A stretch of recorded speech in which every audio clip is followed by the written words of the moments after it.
some homes, Christmas means music and movies. In others, it means a game on quietly in the background while someone dozes on the couch. Tonight, we are not chasing scores. We are following two dynasties learning how to breathe in winter. First, the San Francisco 49ers of the 1980s, turning the West Coast offense into a full language of timing and grace. Then the 2000s New England Patriots, treating every situation like an exam and building a dynasty from details instead of noise. As you settle in, we will walk drive by drive, season by season. No shouting, no hot takes, just a calm narrator, a long night. And two teams proving that greatness is really just small decisions repeated in difficult weather. Before the dynasty did not start with banners. It started with December drives, where the San Francisco 49ers learned how to use the clock as gently as the ball. Holiday games and January nights turned the West Coast offense into a calm answer when the air tightened around decisions. Tonight, we walk back into those seasons beside Bill Walsh at his quarterbacks, watching receivers trust landmarks, backs trust checkdowns, and a city realize its team had built something rare in professional sports. A repeatable, quiet way to win important nights without needing to shout about it. Chapter 1. A New Language in San Francisco. The early 1980s 49ers did not start as a dynasty. They started as a problem to solve. A losing team in a beautiful city, a fan base tired of nearly, and a new head coach who believed timing could change geography. Bill Walsh arrived with binders full of concepts and a quiet insistence that football could be taught like sentence structure. Formations were subject, roots were verbs, protections were punctuation. If everyone honored the grammar on time, the ball would move like a thought. The league still chased vertical glamour. Deep drops, seven-step launches, receivers sprinting into distant camera frames. Walsh looked instead at crowded pockets and brutal hits. He asked a quieter question. What if the ball simply left before the violence arrived, again and again? In cramped meeting rooms, he showed quarterbacks how to treat progressions like reading lines. Left to right, high to low. Joe Montana listened, pencil tapping, eyes flicking between film and diagrams. The idea was not trickery. It was courtesy to timing and space, delivered at conversational volume. Practice fields behind the facility became laboratories for patience. Receivers ran 5-yard option routes until their feet understood grass, the way dancers understand stages. Running backs rehearsed catching swings and choice routes, then turning upfield without glancing at linebackers, whose anger arrived consistently late. The offensive line learned that their job was not to hold blocks forever, just long enough. 3 steps of depth, 1 firm anchor, and then trust. If they gave Montana that brief pocket, Walsh promised the ball would already be leaving, headed toward an uncovered syllable. In those early camps, the system did not sparkle. There were drops, mistimed breaks, and quarterbacks throwing to spots where nobody yet trusted a teammate would appear. But film revealed glimpses, small frames where timing aligned, and a defense had no good answer besides respectful frustration. Outside the building, the 49ers were still just another team trying to remember how winning felt. Inside, Walsh kept drawing timing charts on the board. He circled slants, angle routes, and shallow crosses, insisting that short throws could carry entire drives if everyone accepted modest gains. Montana absorbed the message with a temperament made for it. He did not overpower anyone with his arm. He did not need to. His gift was comfort inside structure. He could look ordinary for 28 seconds, then devastatingly correct for the remaining 2. The first regular season that truly reflected Walsh's vision did not announce itself with fireworks. It emerged in quiet box scores and drives that seemed to casual eyes unremarkable. 3rd and 4 conversions. Long marches ending in simple touchdowns. Punts that pinned opponents after failed gambles. On early game days, Candlestick Park felt more curious than electric. Fans watched short passes land in flat areas where they once expected deep posts. Some grumbled about dinking and dunking. Others noticed first downs stacking like calm sentences, each one nudging the defense closer to fatigue. Montana's huddle voice rarely changed. Down 3, up 10, back near his own goal line. It stayed even. He called plays in full, added reminders about sight adjustments, then broke the huddle without theatrics. Teammates learned to match his temperature rather than chase the crowd's mood swings. Walsh graded every series like a teacher grading essays. A completion to the wrong shoulder might earn as much critique as a drop. A 6-yard gain on 3rd and 7 counted as a failure, no matter how artful the throw looked. The standard lived in context, not applause. Defenses, accustomed to longer developing plays, struggled to recalibrate. Pass rushers found themselves arriving just in time to brush jerseys, not bodies. Linebackers took steps toward run fits, only to find the ball already traveling past their ears en route to a tight end releasing into daylight. Safeties, forced to respect deep routes, watched as underneath spaces became busy hallways. Each snap felt like a quiz where the answer key moved one step earlier. When they jumped short patterns, Walsh dialed up double moves. When they stayed deep, backs and slots handled the errands. The 49ers' identity slowly availed itself in November winds and late afternoon shadows. They were not a team of explosions. They were a team of erosion. 3rd and manageable followed 2nd and sensible. Red zone calls unfolded like well-rehearsed theater, with options layered but outcomes calm. On the sideline, Walsh sometimes looked more like a professor than a coach.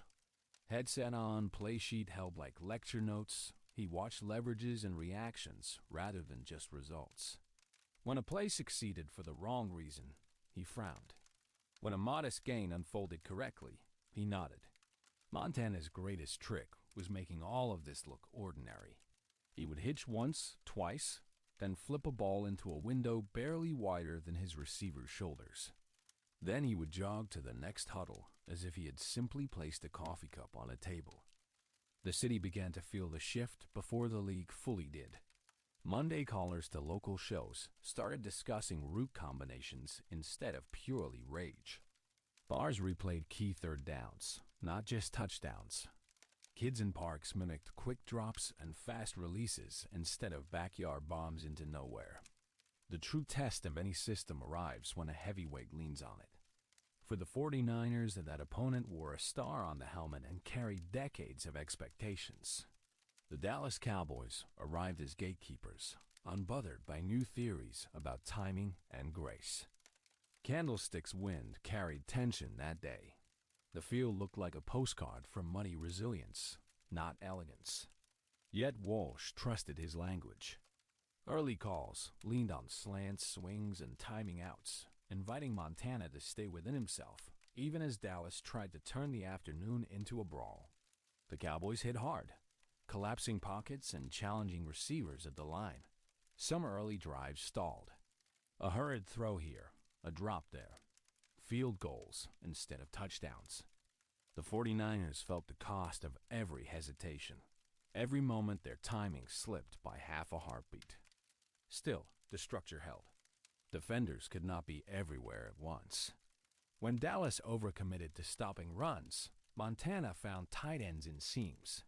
When they tried to smother short routes, Walsh sprinkled in deep shots just enough to remind everyone that the field still stretched vertically too.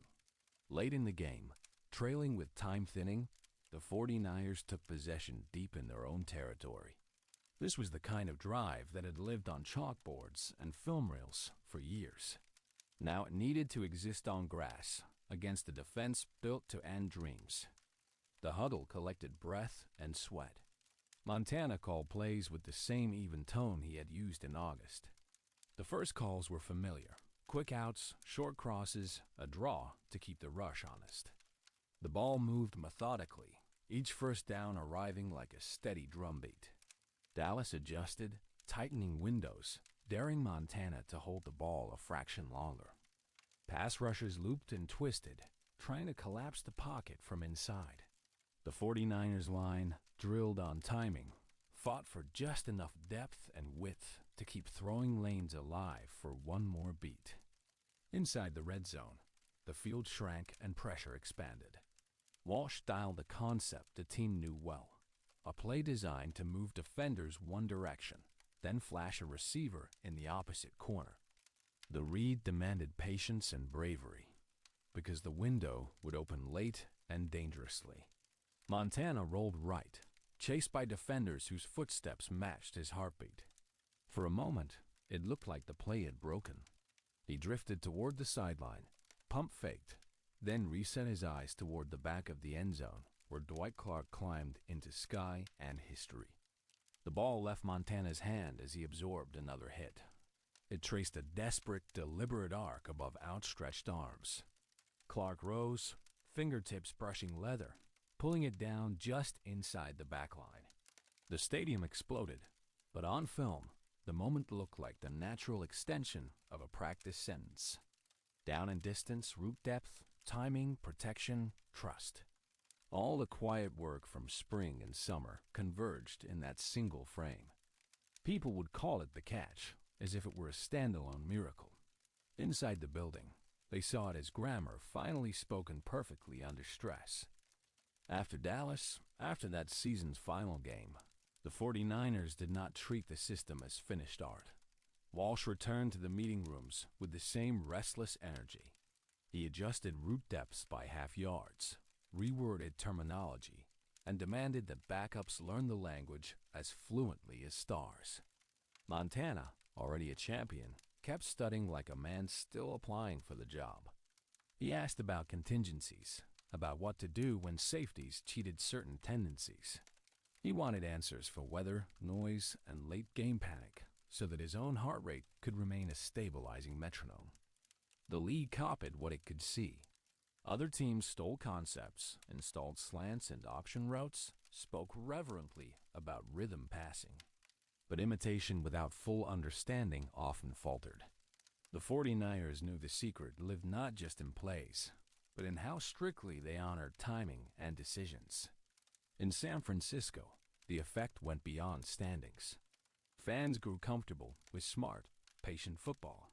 They recognized when a quarterback took the profitable throw instead of chasing the spectacular.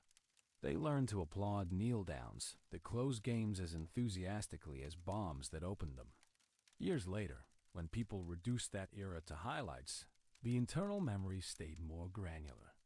Tuesday meetings, film reels clicking, Walsh's pen circling small errors, Montana's calm in low ceiling rooms. The dynasty's glow built quietly from the smallest, most correct choices. For anyone watching from a distance, it looked like the 49ers had simply found a star quarterback and ridden him into legend. For those inside the story, it felt different. It felt like learning a careful language together, then trusting it when January tightened every sentence. Around the league, coordinators rated San Francisco's film like students borrowing notes. They stole concepts, renamed them, and tried to graft timing trees onto rosters built for vertical heroism. Some succeeded. Others discovered you cannot rush trust between quarterback, receiver, and a spot on the field. Defensive coaches adapted too. They developed pattern-matching rules, blending man and zone to chase those precise combinations. Safeties learned to read shoulders instead of just eyes. Linebackers practiced dropping into windows where slants lived. The West Coast language forced everyone to become more literate on both sides. In time, quarterbacks who never wore red and gold grew up studying those tapes. They learned to love early answers, to value checkdowns, and to treat third and manageable like a sacred space. The position changed, becoming less about arm envy and more about decision speed. For players inside the 49ers era, the most lasting memory was not any single scoreboard. It was the feeling of walking into Sunday with a clear map. If they honored spacing and timing, the offense would offer open grass somewhere, even against angry, brilliant defenses. Fans, too, carried the lessons forward. Other cities began to appreciate smart drives that ended in quiet points. Commentators started praising quarterbacks for taking what was available. The sport shifted slightly toward nuance, as if the league had collectively decided that elegance deserved as much airtime as violence.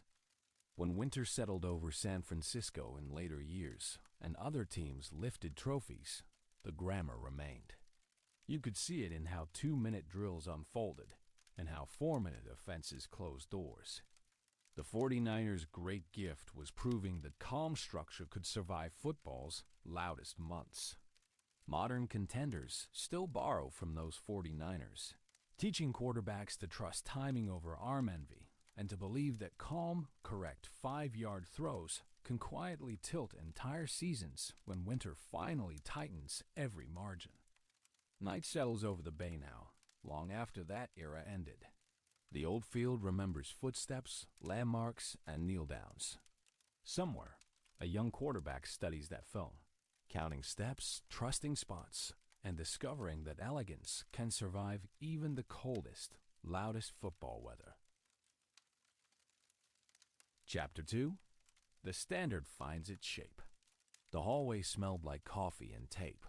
The parade had ended. Confetti was gone. Bill Walsh walked in with a thin stack of notes, not speeches. Reminders, spacing, footwork, landmarks, sequence. He tapped the board lightly and said, almost conversational, ordinary on purpose. Heads nodded. The room exhaled. Training camp turned reminders into posture. Joe Montana read left to right, high to low, in the same quiet cadence. Dwight Clark framed the sideline like a photograph. Roger Craig lifted knees through traffic and treated the flat like family. Ronnie Lott spoke in angles instead of volume. The front moved like a hinge. Square first, celebrate later. Special teams echoed the tone. Punt periods aimed at corners, not center stripes. Gunners practiced lane integrity like lines on graph paper. Kickers rehearsed tempo breaths before approach. We win with polite placement, a coach said. No one laughed. The idea fit the building. Polite carried field position a long way. The season after a title-tested tone. Early road games had wind that argued with timing. In Washington, the board leaned the wrong way deep into the fourth quarter. The huddle stayed even. First down, quick slant at 5 steps. Second and medium, shallow underneath. Third and manageable, sprint out and throw politely to the boundary. The margin shrank to a field goal. A late flag leaned the other direction. On Monday, Walsh wrote 2 words and capped the marker. Fixed details. Meetings ended early. Shoulders dropped. The message was not punishment. It was a reminder that ordinary could travel anywhere if taught clearly enough. Fixing details became curriculum. Backs gathered over a taped landmark stripe. First danger inside, the coach said, tapping tape with his shoe. Eyes to landmark before the release. Receivers drilled stems like doorknobs rather than knives. Friendly turns sold space. Linemen rehearsed sets that looked like doors gliding, not gates slamming. Tuesdays became grammar day. The call sheet acted like a map, not a menu. Slant flat when edges widened. Stick when linebackers settled shallow. Shallow cross against man trails. Draw if perimeter thirsted for short throws. Sprint out for muddied pockets. 3 corrections got underlined once. Big speeches were unnecessary. Small underlines mattered. Quarterbacks rehearsed clock sense. 2-minute cadence without hurry. Spike timing clean. Sideline outs placed for steps out of bounds, not hero angles. Montana's voice barely rose above room noise. Eyes early, feet quiet, he said. The note sounded simple. Simplicity stuck because it was repeatable through weather, travel, and noise. By midseason, 3rd and 5 near the 30 felt like ritual. Montana did not audition. He returned to furniture you could find in the dark. Pivot at the numbers when leverage softened. Stick if zones drifted. Seam if hips turned. If nothing answered, protect and punt from midfield like a handshake. Defense practiced similar grammar. Corners carried with patient hands and light feet. Safeties played with a steady roof and honest angles. Linebackers scraped square, refusing overcommitment. The front time movements to protection tell Spotted Tuesday. Film ended before voices rose. The standard was not theatrics. The standard was clear sentences repeated. The city learned the language. Monday callers spoke calmly about leverage and landmarks. Lars cheered fair catches that pinned opponents at the 15. Radio voices praised a third down checkdown like a chosen chord. 10 yards in 3 plays is a complete sentence, one host said. The line became a neighborhood slogan. 1984 felt like water finding level. Weeks stacked in rhythm, downtown lights in neat rows.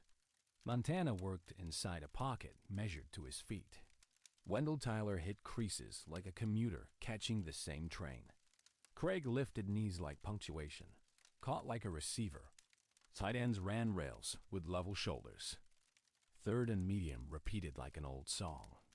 Pivot at the numbers. Shallow into daylight. Stick in soft grass. If pressure shaded one side, sprint out and invite an easy throw. The scoreboard hummed more than it roared. The city learned that 10 yards and 3 plays could feel generous. January brought Chicago. The cold was a tool the Bears meant to use. The 49ers met it with posture. The front refused to budge. Linebackers stayed square and quiet. The secondary wrote clean sentences along the boundary. Offensively, the ball left early. Runs finished forward with 2 hands and even breath.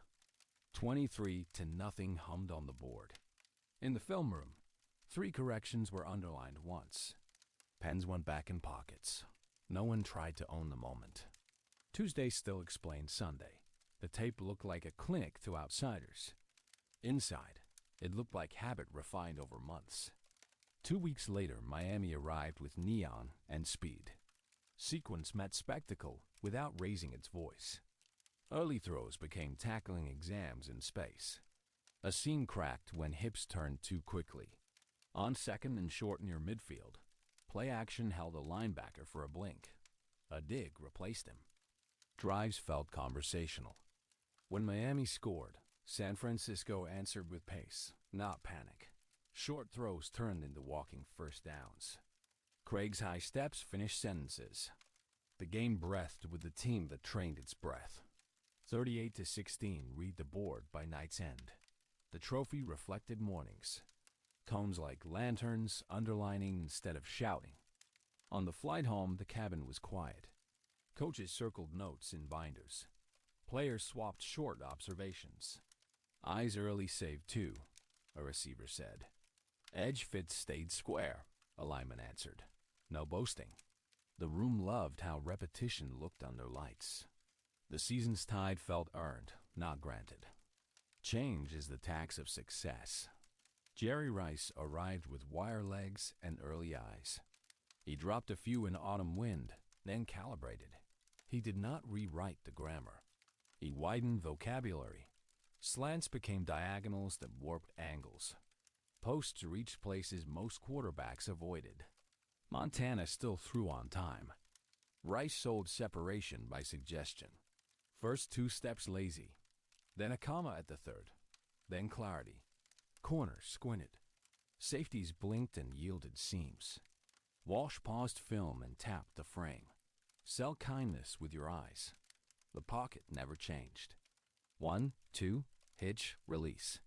The defense had to honor 2 endings. Condensed splits hid intentions and open grass. Motion told truth a blink early. Backs and checkdowns became starters, not apologies. On third and medium, the choice tree could be climbed calmly. If leverage softened, pivot. If hips turned, seam. If pressure tilted, sprint out and find the flat like water. The ripple effect reached defense. Opponents widened to account for Rice, and Clark stole daylight. Tight ends worked the hash at measured depth. Craig tortured flats like a friendly habit. The front time stunts against protection rules taught all week. The standard was not surprise.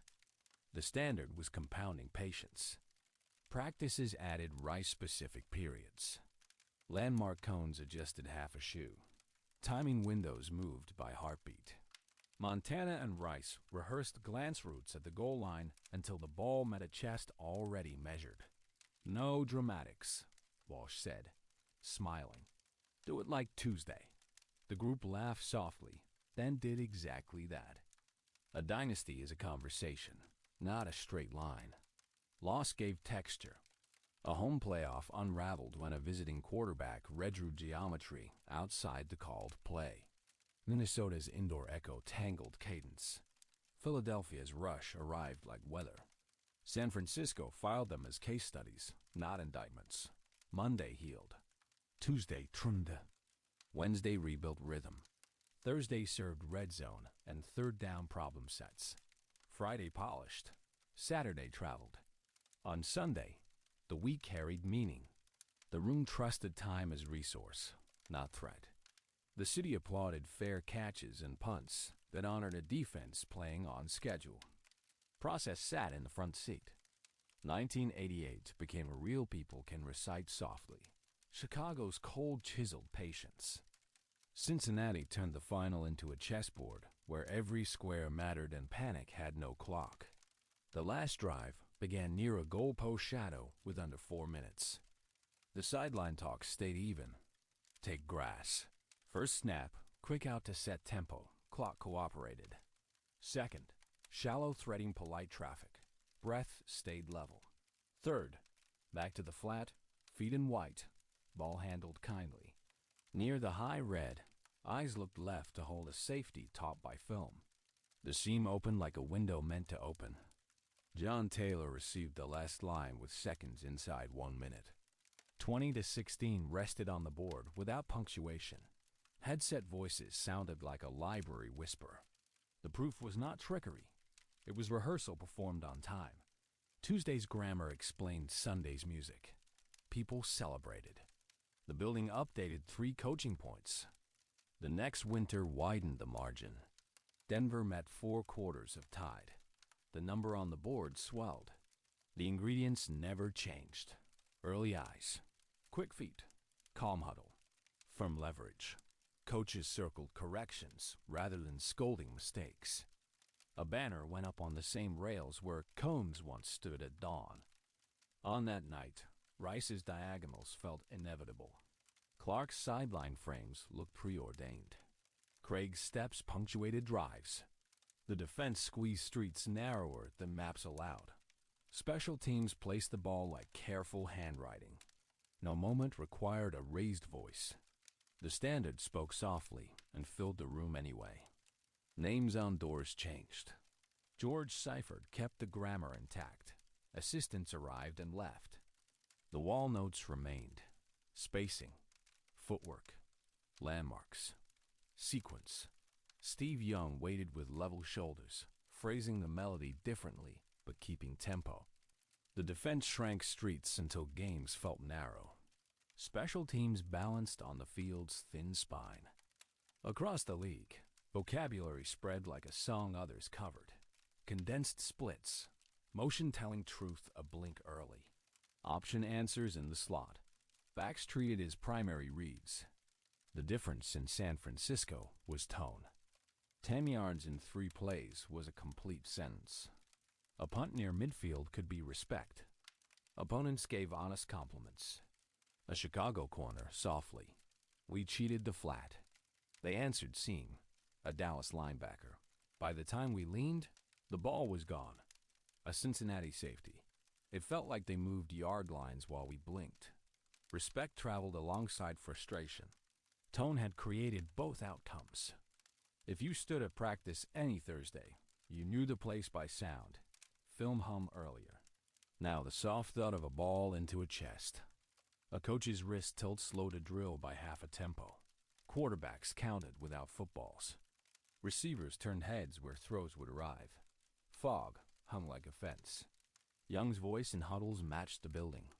Calm cues, early eyes. Feet that spoke sentences. He did not imitate Montana. He kept the grammar, and wrote his own paragraphs. The 49ers understood the point. Standards outlast names when the language is teachable at this volume. The city held up its end. Monday callers stayed patient after losses. Bars appreciated punts that tilted fields. Kids on playgrounds counted steps before turning their heads. Sequence first, a parent said, smiling. Culture showed up in small places. That was the victory the banners could not measure. The standard was not a slogan. It was a long conversation. Morning grammar became afternoon posture. Evening proof made news. The habit was seeing time as resource, space as something created with kindness and precision. The habit turned into how a city watched, and how a league measured itself afterward, season by season. Today's best teams still claim this standard. Condensed splits, motion that tells truth a blink early, option answers, backs as receivers, quarterbacks with early eyes. The heartbeat remains portable and on time from meeting room to final drive across winter. The facility quiets. Whiteboards carry faint marker ghosts. Tape stacks, labeled and still. In the tunnel, breath hangs and dissolves. Somewhere a quarterback counts steps. Somewhere a coach circles one note. Morning returns. The same language opens its notebook, underlines once, and waits for the field to listen. Chapter 3. The Craft of Separation. They remember when he arrived. Not the early drops outsiders mention, but the way he measured space. Mornings were lantern cones, low fog, and Walsh's cap pen tapping a paused frame. Here, sell kindness with your eyes. The room nodded. The offense already spoke timing. It was about to widen vocabulary. Jerry Rice learned the building's grammar quietly. Stems like doorknobs, not knives. Shoulders level, hips square, eyes telling half-truths that defenders believed. First two steps lazy. Third a comma. Fourth a sentence that changed direction. Meet it, do not chase it, Walsh repeated. Montana smiled, already imagining where windows might open. Practice sounded different with him. Footfalls softened near the break, then sharpened. Receivers watched him disguise speed inside condensed splits. Corners guessed. Guesses cost leverage. The ball arrived politely. Rhythm first, heroic second. When Rice dropped one in autumn wind, he jogged back, nodded, and repeated the rep until breath matched footwork. Montana adjusted nothing essential. He simply gained permission. 1, 2, hitch. Release still kept time, but windows widened by inches. A slant that once ended safely at contact now slipped into daylight because a corner meant one step wrong. The checkdown stayed family. The threat changed every route the quarterback considered. By September, the room spoke about distances differently. The white clock still framed boundaries. Craig punctuated flats. Tight ends rode rails. Rice learned to disappear in condensed splits, then loom late. He sat in zones like someone who knew the furniture. He bent posts without announcing. The goal line felt closer than before. Defensive meetings adapted. Ronnie Lott studied diagonals like homework. Corners practiced soft hands longer so they could strike later. Safeties rehearsed roof depth in half-step increments. Force patience, a coach said. The plan was honest. They knew Rice would win some. The goal was to make winners expensive. Opponents felt a new gravity. A Chicago corner, quietly. He sold slow like a lullaby, then wrote distance. A Dallas linebacker, almost amused. We cheated the flat. They answered seam. Cincinnati's safety, shrugging. You blink because hips say stop. The route says go. Respect traveled with frustration and stayed afterward. The 49ers sideline didn't change temperature. Walsh underlined once. Nobody grandstanded. When Rice turned a slant into a diagonal that warped angles, Craig tapped his helmet and smiled. Flat's still family, he said. The point wasn't fireworks. The point was sequence. Separation just added a new cadence inside the same song. Root periods added Rice-specific timing. Landmark cones shifted half a shoe. The quarterback clock stayed calm. The ball left earlier when eyes confirmed leverage. First window, Montana said softly. Or we take the gift underneath. Walsh tapped the screen. Give defenders two endings. Make them choose wrong kindly. The first week, a simple slant looked ordinary until the last 4 steps. Rice shortened stride a whisper, tilted eyes, and slid inside. The ball braved against his chest. On the next snap, the same release became slant and go. The corner bit. Montana threw the check down because Tuesday still ruled Sunday. Film sessions turned into light seminars. Rice sat forward, chin tucked, noting how safeties walked when motion lied. Hold him with your eyes, Walsh said. Then leave gently. The group talked about selling inside leverage without lunging. Stems blended. Breaks stayed square. The goal remained compassion toward timing, not violence. By mid-month, third and medium felt tilted. Pivot at the numbers if leverage softened. Dig when linebackers drifted. Seam if hips turned. Rice's presence changed math. Corners widened a step. Flats softened. Tight ends gained daylight. Montana's rhythm never rushed. 1-2, hitch, release. Furniture you could find in the dark. Rain didn't erase the craft, it clarified it. Under center became a hearth.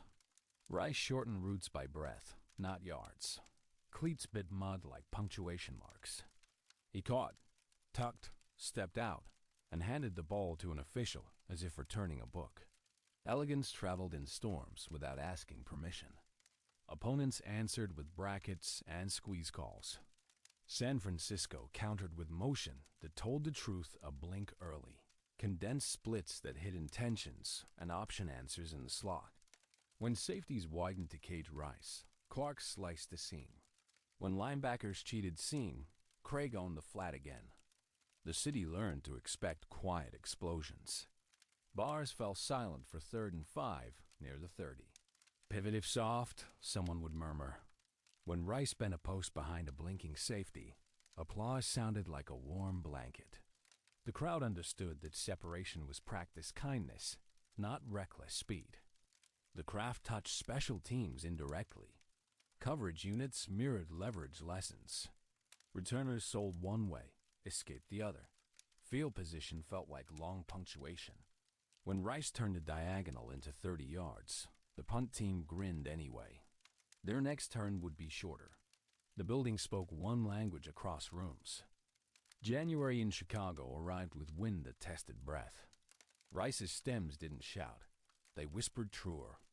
Early he leaned a corner outside without moving shoulders, then stole grass to the dig. Later, the same stem dragged the safety, opening a sail for Clark. Separation radiated. Teammates cashed the light. The scoreboard hummed 23-0. Film underlined 2 corrections and 1 reminder. Whole disguise is 1 heartbeat longer. Rice nodded. Eyes early saved us twice, Montana said. Coaches smiled at restraint. Tuesday still explained Sunday. The cold had made everything smaller. The craft made smallness feel like control, not fear. 2 weeks later, Miami's glow met patience. Rice's routes never looked fast. They looked right. A lazy first pair of steps sold lullaby. The comma at 3 sold hope. The 4th turned certainty. A linebacker's hips turned quickly. The seam cracked. The ball arrived kindly. Drives walked without apology. On 2nd and short near midfield, play action held a second-level defender long enough for a dig to replace him. Rice didn't need the ball to matter. His gravity bent zones. The check down became 10 yards. When he did catch, he punctuated with quiet steps, not noise. The trophy reflected repetition. The following autumn, defenses tried pressed hands and safety roofs. Rice answered with patient releases that felt like negotiations. Corners wanted hands early. He kept hands late. Safeties wanted straight lines. He wrote curves with square shoulders. Montana's pockets stayed measured. 1-2, hitch, release. Windows cooperated out of respect. Loss tested posture. A home playoff unraveled when a quarterback on the other sideline redrew geometry. The 49ers filed it, underlined leverage repairs, and walked forward. In Minnesota, crowd echo tangled cadence. Cadence learned to whisper tighter. Philadelphia brought a rush like weather. The ball left earlier and kinder.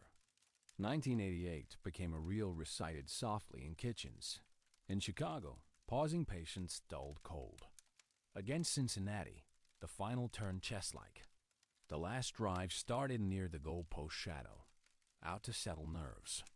Shallow through polite traffic. Back to the flat, feet in white. Eyes left, seeing opens like permission.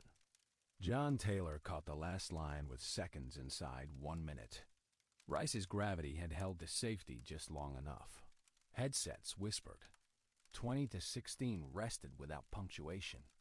In meetings, Walsh circled 3 reminders. Disguise patience. Finish forward. Hand the ball back gently. Tuesday's grammar kept raising trophies in February. Rice's presence didn't replace teammates. It improved their verbs. Clark manipulated boundaries with painter's care. Craig turned flats into an art form. Tight ends showed hands like secrets, exactly where footsteps promised. Lineman sets felt like doors gliding open. The quarterback trusted early windows because routes honored clocks. Planning became less about targets, more about questions. If corners played outside leverage, sell inside eyes. If safety sat flat-footed, stretch diagonals. If linebackers buzzed hook zones, layer shallow underneath. Rice thrived on solving puzzles. Solutions spread. The system felt compassionate toward decision-makers. Every answer arrived on time. Defenses built brackets and accepted boredom. Brackets slowed fireworks. They widened patience. The 49ers took the gift repeatedly. Slant for 6, flat for 4, draw for 5. When safeties finally leaned, the seam blossomed. Separations power wasn't distance, it was persuasion. The opponent consented to losing space politely. Practice showed why. Rice's third rep always looked like the first until the last footfall. He practiced endings more than beginnings. Feet wrote commas, eyes wrote misdirection. Shoulders wrote trust. When you asked him later, he said, "I just try to be where the ball expects me." Teammates nodded like family. The craft extended to red zone geometry. Glance routes at the goal line appeared like trapdoors. Back shoulders hid inside body language. When corners turned heads, Rice leaned shoulders without contact, then arrived precisely on the landmark. Montana threw to chests already measured. "No dramatics," Walsh said. "Do it like Tuesday." Opponents tried tug, clutch, and chatter. Officials whistled some, ignored others. Rice never bargained on calls. He bargained on timing. He reset split by a shoe, reset eyes by a breath, reset stride by a syllable. The ball found him because both of them kept the same diary. Even in blowouts, the tone stayed soft. After a long diagonal split a coverage shell, Rice jogged back and handed the ball to an official with a nod. Craig tapped helmets. Montana exhaled. Walsh looked at his notes and drew a neat underline. The stadium understood. Elegance was the message. Ask defenders now. A Chicago corner, remembering, he'd smile without teeth. I think he was tired. He wasn't tired. A Dallas safety, matter of fact. He made our leverage feel hypothetical. A Cincinnati nickel, resigned. You guess right, and the ball would still arrive gentle where you weren't. Broadcasters learned new phrases because of him. He changed gears without changing posture. He's hiding speed in the stem. Viewers learned to watch eyes, not just feet. In bay bars, strangers explained the comma step to friends over late dinners. Kids on playgrounds practice slow-fast without announcing turns. Teammates speak softly about trust. He was never late, Montana says on old tape. I could throw to the air and trust him to meet it. Craig. Flats stayed open because eyes chased him. Clark. Boundaries felt wider when he bent safety's spine with nothing but calm. The city included him in its weather reports. Fog rolled low over the bay, and callers said it looked like Rice near the break. Monday shows praised fair catches pinned at the 15 and a post that never touched the defender's jersey. The civic tone matched the teams. Patient, informed kind. Special teams stole lessons shamelessly. Gunners sold inside, then claimed outside. Returners carried the ball like Rice. 2 hands when necessary, 1 hand like a lantern when free. Field position chess borrowed the same verbs. Meet, set, settle, breathe. The offense didn't just score. It taught neighboring rooms to think better. Practice film turned archival poetry. Cones, do, quiet counts, and Rice's shoes sliding like cursive. Walsh's voice in the background. Again, with grace. The clip played years later for rookies, and the room hushed. You could feel the building inherit a standard. Separation wasn't speed. It was hospitality to timing. Years passed, coaches changed chairs, quarterbacks changed cadences, and the grammar endured. Rice kept adding words, slant bubble families, post corner disguised by patient hips, speed out that didn't look fast until the catch. Opponents kept adding brackets. The 49ers kept thanking them with flats, sticks, pivots, and the occasional seam blossom. Losses still gave texture. A dome made cadence skittish. The offense whispered tighter. A tip ball taught humility. The defense answered quietly. On the plane home, binders opened. Eyes early saved too, someone said. Roof stayed honest, another replied. The language traveled. Everyone spoke it without raising volume. When Denver felt the tide, separation had a supporting role, not a crown. Rice scored because geometry accepted him. But the night belonged to the method. Early eyes, quick feet, calm huddle, firm leverage. Coaches circling corrections, not scolding. Banners heavy with routine, not glitter. The stadium understood completely. Ask Rice later what he loved most. He won't say numbers. He mentions Tuesday. He mentions being on time for someone else's trust. He mentions a comma at the 3rd step and the sound of a ball arriving soft. He smiles without teeth, the same way he fooled corners. The craft seeded the league. Young receivers copied stems. Some copied celebrations. The sturdy ones copied patience. Coaches taught, sell kindness with your eyes, even if they never met Walsh. Quarterbacks learned they could throw earlier if partners met promises. Defenses learned to live with polite losses and chase impolite moments. In the end, separation was a civic value. The city learned to love small distances earned cleanly. The team learned to stack first downs like tidy bricks. The league learned a quiet fact. If you can persuade a defender to choose wrong kindly, you can win without shouting at anyone. Today's offenses still chase this craft. Condensed splits, motion that tells truth a blink early, option releases that sell space without violence, and quarterbacks with early eyes. Separation begins with kindness to timing, then becomes yards after trust when the ball arrives softly.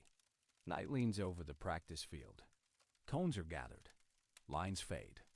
A receiver traces one last stem in the dew, pockets the ball and walks. The playbook shuts with a soft clap. Somewhere a metronome slows. The rhythm keeps breathing, waiting politely for morning. Chapter 4. The Quiet Defense. They taught defense with the same inside voice. Meeting rooms smelled like dry erase and turf. Ronnie Lott drew diagonals and called them promise lines. Top down, not downhill, a coach said. Corners practiced patient hands. Safeties rehearsed roof depth in half-step increments. The goal was posture, not drama. Edges were non-negotiable. Ends set with square hips, forcing runs into honest traffic. Linebackers scraped level, refusing false steps. Tackles anchored like doorstops, then shed with quiet violence. We will be on time, the position room repeated. The offense owned sequence with the ball. The defense owned sequence without it. The vocabulary matched the offense's grammar. Meet, set, settle, breathe. Coverage shells disguised as simplicity. Quarters blended into three deep without signaling. Press showed, then melted. Zone turned to man mid-route if leverage asked politely. The plan did not promise shutouts. It promised late throws and tired legs by the fourth. Film study taught humility. A coach paused tape and traced a receiver's split with a capped marker. Outside eye here. Roof honest there. The room nodded. The standard asked for early recognition rather than loud rescue. If a window opened, the window should close because feet had learned time. They measured success in quiet math. Yards after contact tilted backward. Throws traveled harmless to the boundary. Third down stretched longer because landmarks crowded routes. Nothing felt cinematic in the moment. Everything felt sustainable in the week. The room believed patience could win loudly without ever raising its voice. Inside drills sounded like carpentry. Hands struck pads, feet slid like measuring tools. Charles Haley practiced a first step that stole a heartbeat. Michael Carter collapsed centers like folding chairs. Keena Turner mirrored backs until roots revealed themselves. Square first, celebrate later. The front repeated, half rule, half prayer. Stunts were choreography, not chaos. Tackle end games traded gaps like dancers. Linebacker pressure threaded the A-gap only when protection rules begged for it. Safeties rotated like stage lights. The audience should not notice the cue. When sacks came, they felt inevitable. The final line of a sentence already written. Run fits looked boring on purpose. Spills fed force. Force fed help. If perimeter runs stretched, the corner's outside eye answered. If cutback tempted, the backside end closed the door calmly. Halftime adjustments were pencil marks, not speeches. A yard deeper, a yard wider, and the leak stopped. They drilled screen recognition by reading fingers, not whispers. Guards who showed light sets warned the rush. Tackles who flashed eyes toward the flat told truths accidentally. The 49ers learned to throttle pursuit without losing violence. A screen gained 5 when it wanted 15. Patience won more than speed. Practice periods ended with breath control. Coaches cued a tempo shift by tipping a wrist. The whole front changed pace, one notch slower. Now again, the coach said. But earlier with your eyes. Repetition made early look natural. Early turned collisions into embraces the body could keep repeating. Chicago arrived with heavy hands and winter intentions. The 49ers answered with posture. Edges never ceded. The middle stayed thick. Crossing routes were nudged, then escorted out politely.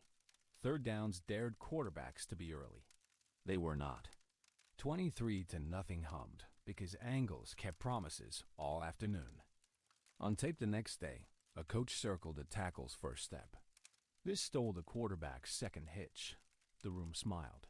They preferred cause to effect, craft to chaos. Cold had made everything smaller. Technique made smallness feel like control rather than fear. The lesson traveled easily. 2 weeks later, the heat changed. The work did not. Miami's speed threatened seams and sidelines. The roof stayed honest while the rush measured launch points. When hips turned recklessly, seams closed like shutters. Tackles squeezed pockets without losing lanes. Tackling finished forward. The scoreboard looked loud. Technique whispered. Cincinnati required patience of a different shape. The Bengals asked questions with motion and matchups. The 49ers answered with leverage and time. When the pocket traveled, the coverage traveled level with it. Red zone snaps felt claustrophobic by design. The game tilted not by hits, but by angles honored repeatedly. Those nights taught a thesis. Posture can be an answer. A roof that never panics forces throws to breathe. Edges that behave like door bolts discourage bounce. Lines that play square simplify help. The defense learned to make opponents late without making themselves loud. February made that wisdom permanent. Third and short belonged to low pads and quiet eyes. Win a half step, a coach said, tapping a cleat. The interior crowded the mesh without overreaching. Ends pinched to pinchers, not heroes. When sneaks came, helmets met chests like punctuation. When toss appeared, force arrived with patient hips. 2-minute defense sounded like de-escalation. Sidelines were allies, not decorations. Safeties played depth as currency. Corners offered inside leverage that looked charitable until the clock betrayed throws. Tackles rejected screens by reading fingertips, not rumors. When offenses hurried, the 49ers breathed slower. Time felt owned rather than chased. Backed-up series demanded clean math. No gifts, Lott said, pointing at the hash. First contact stopped momentum. Second contact finished. A punt from the shadow of the goalpost felt like a turnover earned politely. Special teams bowed to the defense, set the field, and the cycle repeated without noise. Red zone minutes asked for hands as much as feet. Press without grab. Redirect without flag. Bat slants, tip posts, erase shallow crossers with square shoulders. If a run creased, safeties ended it without adding theatrics. Field goals were tolerated like light rain. Touchdowns required extraordinary proofs few could present. Third and long invited disguise. Quarters with match rules looked like too high shell, then turned personal. Simulated pressure suggested overload, then dropped depth on cue. The quarterback's feet stuttered. Late hitches met closing hands. Punts arrived like sighs. The defense learned to be interesting without becoming risky. That balance held. Ask linemen who faced them. A Chicago guard said, "They never gave you the angle you wanted." A Miami tackle, matter of fact. They did not win every rep, but they won the counts. A Cincinnati center shrugged. Set for power, get walked sideways. It felt like losing quietly. Receivers noticed subtler injuries. Hands were there, but not grabbing, one wideout said. They escorted you to grass you did not like. Backs remembered cutback doors slammed by backside ends who never blinked. Quarterbacks remembered pockets that shrank on 3, not 2, as if the air decided to leave. Coaches on headsets sounded resigned. We expected blitz. Got posture. We expected man. Got eyes with leverage. Correction notes after losses were not indictments. They were admissions. They made us late, that was the plan's point. Late throws draw tips. Late cuts lose balance. Late decisions end in firm tackles. One coordinator described it as humidity. It was always there, he said. You could breathe, but every breath felt accounted for. Drives felt longer than the yardage suggested. Third downs widened. Red zones tightened. The 49ers were not daring. They were exact. Exactness became intimidating all by itself. Opponents also praised restraint. They celebrated like librarians, an executive joked. The tape backed it up. A pass knocked loose, a nod, then reset. A tackle short of sticks, 2 hands to the chest, then rotate. The tone never gave free sparks. Silence kept momentum in a jar. The 49ers believed offense included them. Field position was a co-authored story. A fair catch at the 15 earned a standing ovation in meeting rooms. Punts angled to corners were compliments. We are writing short paragraphs for you, special teams said. Finish the page, the defense answered, smiling. Takeaways were rehearsed manners. First tackle a route, second search seams without grabbing. Sideline squeezes practiced like dance steps, feet chopping in unison. Tip drills happened daily. Deflections were not accidents. When interceptions came, returns followed the same grammar. Meet, set, settle, then punctuate with 2 hands as the sideline unfolded. Goal to go called for humility. First, keep the roof, Lott said. Second, steal a breath with hands at the line. Linemen batted slants. Linebackers disrupted crossers without drama. If a run creased, safeties ended it without noise. Field goals were like rain. Touchdowns demanded rare craftsmanship many teams lacked. Special teams mirrored leverage rules.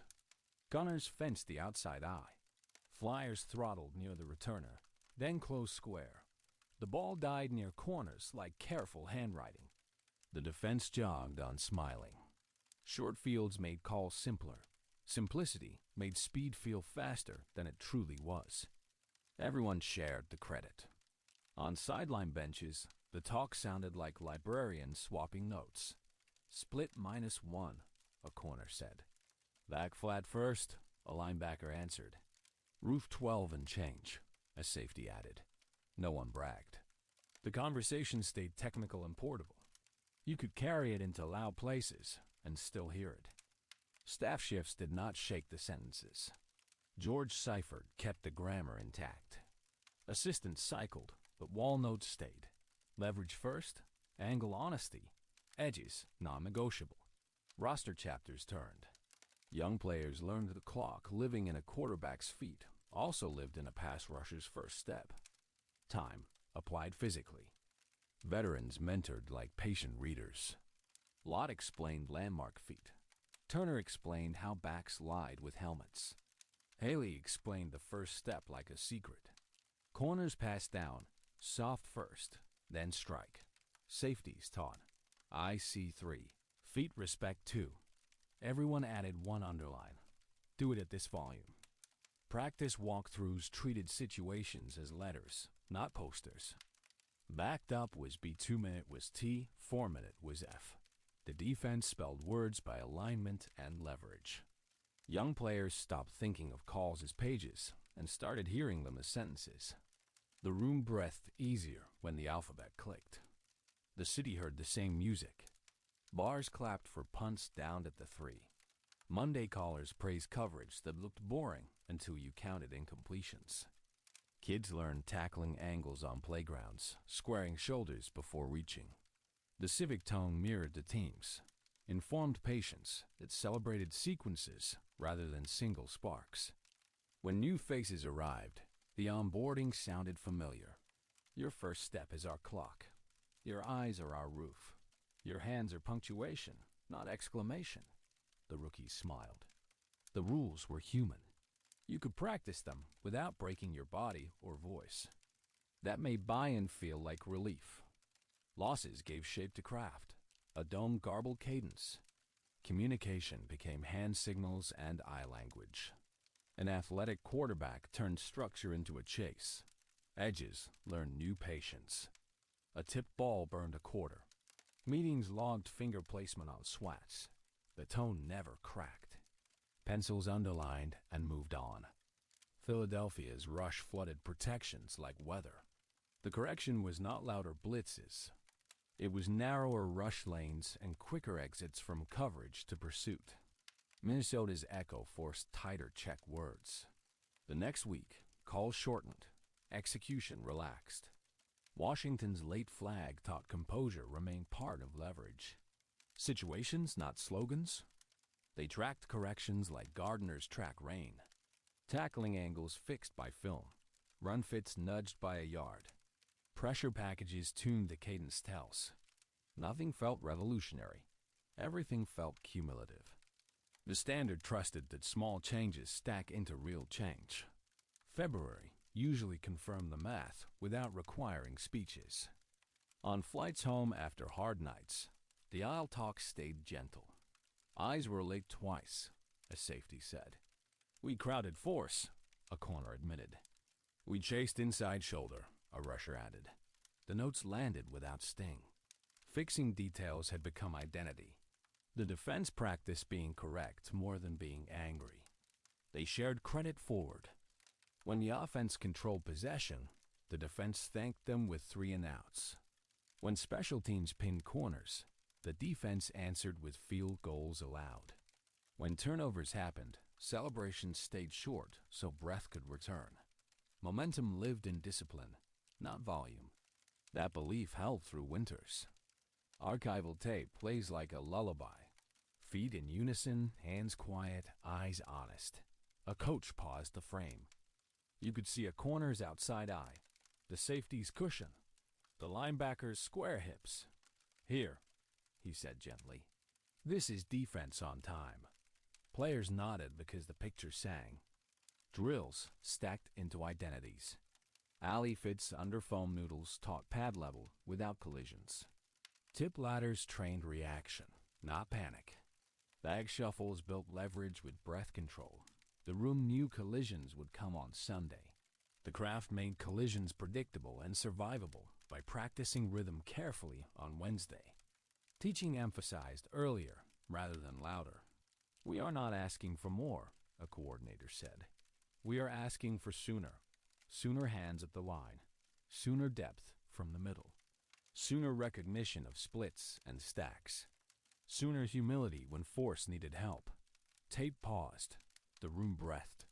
The craft repeated. In the end, the 49ers defense felt like architecture. Edges were load-bearing beams. Safeties were roofs that did not leak. Linebackers were hallways that led traffic where it needed to go. The front door locked on time. Visitors could admire the decor. They rarely stayed long without paying. Opponents still talk about the quiet. You heard pads, not mouths, one lineman said. They kept time. Quarterbacks remember the pocket breathing in, then again, without an out. Backs remember the floor slanting gently without warning. Receivers remember being walked to unfriendly grass. The compliments sound like weather reports. The blueprint outlived names. New corners learned soft end strike. New safeties learned depth math. New rushers learned first step theft. The conversation stretched across coordinators and playoff flights. Fans recognized it before kickoff. The defense jogged out, looked ordinary, then made a stadium late one snap at a time all winter. Modern contenders still borrow this blueprint. Edges set like door bolts, safeties maintaining an honest roof.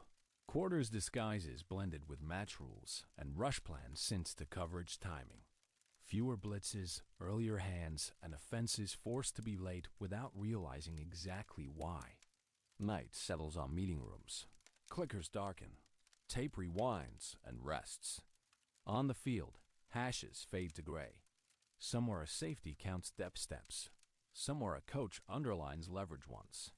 The building exhales. Defense, quiet and on time, waits for morning to ask its next polite question. Chapter 5. Situations, Clocks, and the Handoff of a Standard. Practice week sounded like a metronome. Monday healed. Tuesday trimmed. Wednesday rebuilt rhythm. Thursday stacked red zone and third down problem sets. Friday polished. Saturday traveled. Sunday read like a sentence. Situational, not sentimental, a coach reminded. The 49ers learned that clocks bend for teams that prepare kindly and precisely. Situational periods ran like stations.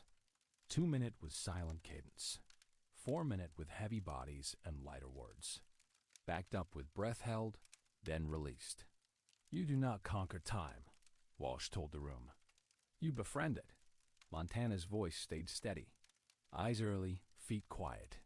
Repetition made the hard parts humane. The script began with safe kindness. First play settled the quarterback. Second play confirmed protection. Third play tested a guess from the scouting report. If an opponent answered differently, the script still offered a gentle exit. Take the gift, an assistant said. We can build a drive out of politeness. Game plans had families, not tricks.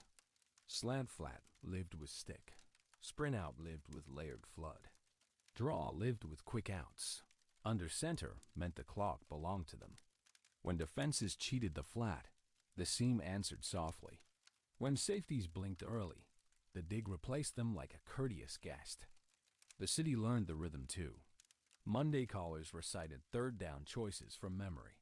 Bars knew when the shallow was coming and applauded before the catch. Kids on playgrounds counted steps aloud. The idea traveled because it was teachable.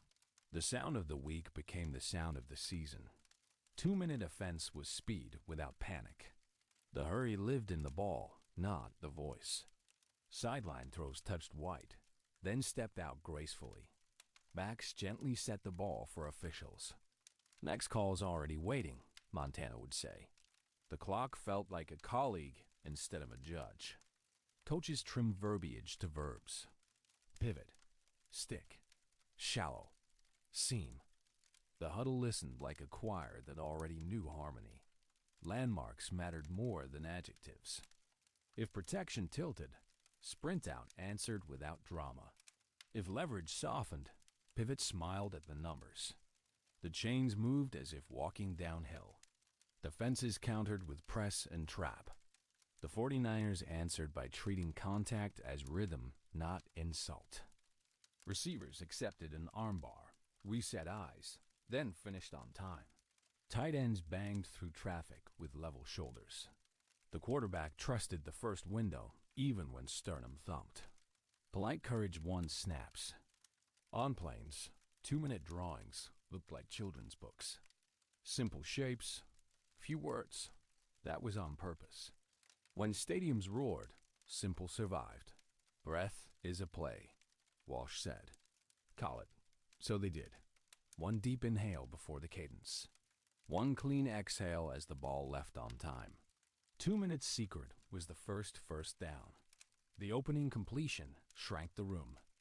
The second turned defenders' hamstrings into violin strings. The third let the 49ers choose the closing sentence. Sometimes that sentence was a field goal. Sometimes it was a seam. Sometimes it was a kneel and a smile. 4-minute offense asked for adulthood. No vanity, no sprints toward headlines. A body blow here, a friendly out there, a draw when shoulders rose. Craig carried like punctuation. Guards leveraged like doorstops. Fullbacks met linebackers with square patience. Own breath, own clock, the sideline murmured. The crowd exhaled with them. The best calls felt like errands. Simple, necessary, done on time. When defenses sold out, a safe naked keeper reset angles. When edges crashed, a tight end sift stole a step and stole a heart. Ball security was a group habit. 2 hands, pads forward, heads quiet and grateful. Opponents hated 4-minute because it felt inevitable. Every tackle landed on the defense's side of the line. Every whistle, 8 seconds. The sideline looked at the sticks and saw agreement. This is grown-up football, a lineman said. The room nodded. Adults do boring things beautifully at important times. Special teams completed the paragraph. Coffin corners felt like signatures. The coverage unit's strides shortened together, then kissed the ball still. The defense nodded thanks and closed the book politely. When the clock emptied, helmets met hands rather than mouths. Winning with manners turned out to be intimidating. Fans learned to applaud kneel-downs. Bars raised glasses to a 40-second runoff. Children mimed officials' windmills in living rooms. The city accepted that control could be quiet and still be thrilling. 4-minute became the civic lullaby, a chorus of measured steps across winter fields that respected the hour. The drive against Cincinnati still teaches. Under 4 minutes, shadow of the goalpost, even voices. Take grass. First, Montana found the out to set tempo. Second, a shallow threaded polite traffic. Third, the back eased into the flat, feet in white. The sideline did not pretend. It breathed. Near the high red, Montana looked left to freeze a safety he knew by film. Rice's gravity bent coverage like sunrise bends shade. The seam opened like a window designed to open. John Taylor received the last line softly, 20-16. Headsets whispered. The country learned what rehearsal can do. The country learned what rehearsal can do. The country learned what rehearsal. Afterward, Walsh underlined 3 notes. Disguise patience, finish forward, hand the ball back gently. No new slogans appeared. The lesson fit every room. 2-minute and 4-minute were not tricks. They were relationships with time, practiced by adults who understood that emotion can be honest without being noisy. Players remember what they said then. Montana, eyes early saved us. Rice, we sold slow and bought space. Craig, flat stayed family. Lot, roof stayed honest. The words are simple because the work was specific. The team built trust in small bricks. February, let those bricks become monuments. The city remembers details like weather, a breath before cadence, a toe grazing paint, a running back embracing a ball like a lantern in wind, a coach circling a word, not a paragraph. The drive became folklore because it confirmed something ordinary. Kindness to timing scales to a national audience. Transitions test standards. Montana taught an understudy by living the grammar publicly. Stand where the pocket will be, he said. Trust the first window. Steve Young learned cadence, then phrased the melody differently. Shoulders level, feet sincere, eyes early. The room heard continuity. The league saw inevitability arriving politely. The handoff did not happen in one speech. It happened in Tuesday meetings, Wednesday progressions, Thursday red zone, and Saturday travel. In huddles, Young's voice matched the building. Calm cues, honest verbs. He did not imitate. He inherited. The 49ers valued such inheritances more than fireworks. Young added legs without noise. Sprint outs kept time. Keepers stole breaths, not headlines. When pockets wrinkled, he slid calmly rather than sprinting on principle. The ball still left on time. Receivers timed their turns to his rhythm the way they timed theirs to Montana's. The language remained portable. Opponents tried to change the conversation. More blitz. More simulated overloads. More spy bodies to steal exits. The 49ers answered by shrinking sentence length. Quicker families. Earlier eyes. Safer punctuation. Long drives stacked like polite paragraphs. By the fourth quarter, defenses felt like students behind on reading. In meetings, Young asked Walsh-style questions back to coaches. What is the defense hope we believe here? That line lived on. The building loved curiosity more than charisma. When a quarterback interrogates a defense's assumptions, the room relaxes. Confidence becomes mathematics. Everyone can do the same math on Sunday. The plan traveled to cold places and indoor echoes. Silent counts replaced clap rhythms. Sideline signals replaced long calls. The grammar still worked. Sequence first. Assistants whispered, pointing at wristbands. A slant took 6. A stick took 4. A draw took 5. The chain moved like a conversation. At Minnesota, noise tried to tangle breath. The 49ers treated it like weather and put on layers. Motions told truth a blink early. Checkdowns became appointments kept. Safeties who blinked lost seams. A city of iron and sky learned that organized patience eats noise like firewood in January. Philadelphia sent rush like weather. The counter was humility. Early balls, earlier landmarks. Back shouldering responsibility like adults. Afterward, the correction notes looked familiar. Narrow lanes, better eyes at snap. Finish north. The team refused self-mythology. Ordinary, repeated well, still beat storms if you carried it without complaint. Dallas brought pride and speed. The answer was breath and numbers. Trips to loosen the box.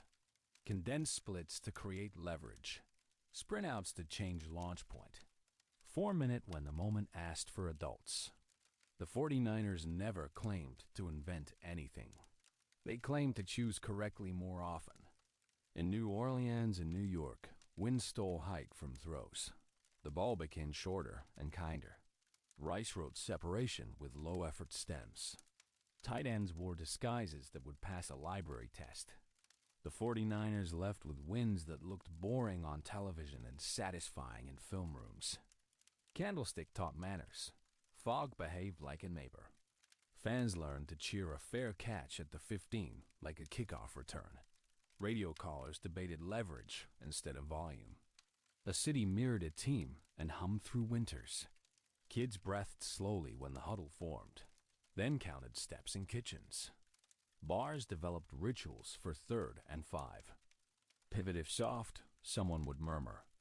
When a checkdown moved the chains, the room applauded, not ironically. The team's tone changed civic weather. After losses, callers waited an extra beat before speaking. Patience began to feel like a sport the whole bay could play. Coaches noticed the feedback loop. "Our best culture is outside this building," one assistant said. "They reward the right choices." The front office smiled. Standards are stronger when strangers can describe them. The bay wind, the fog, the radio tone, the bar applause. All of it kept the language alive. Opponents felt the city too.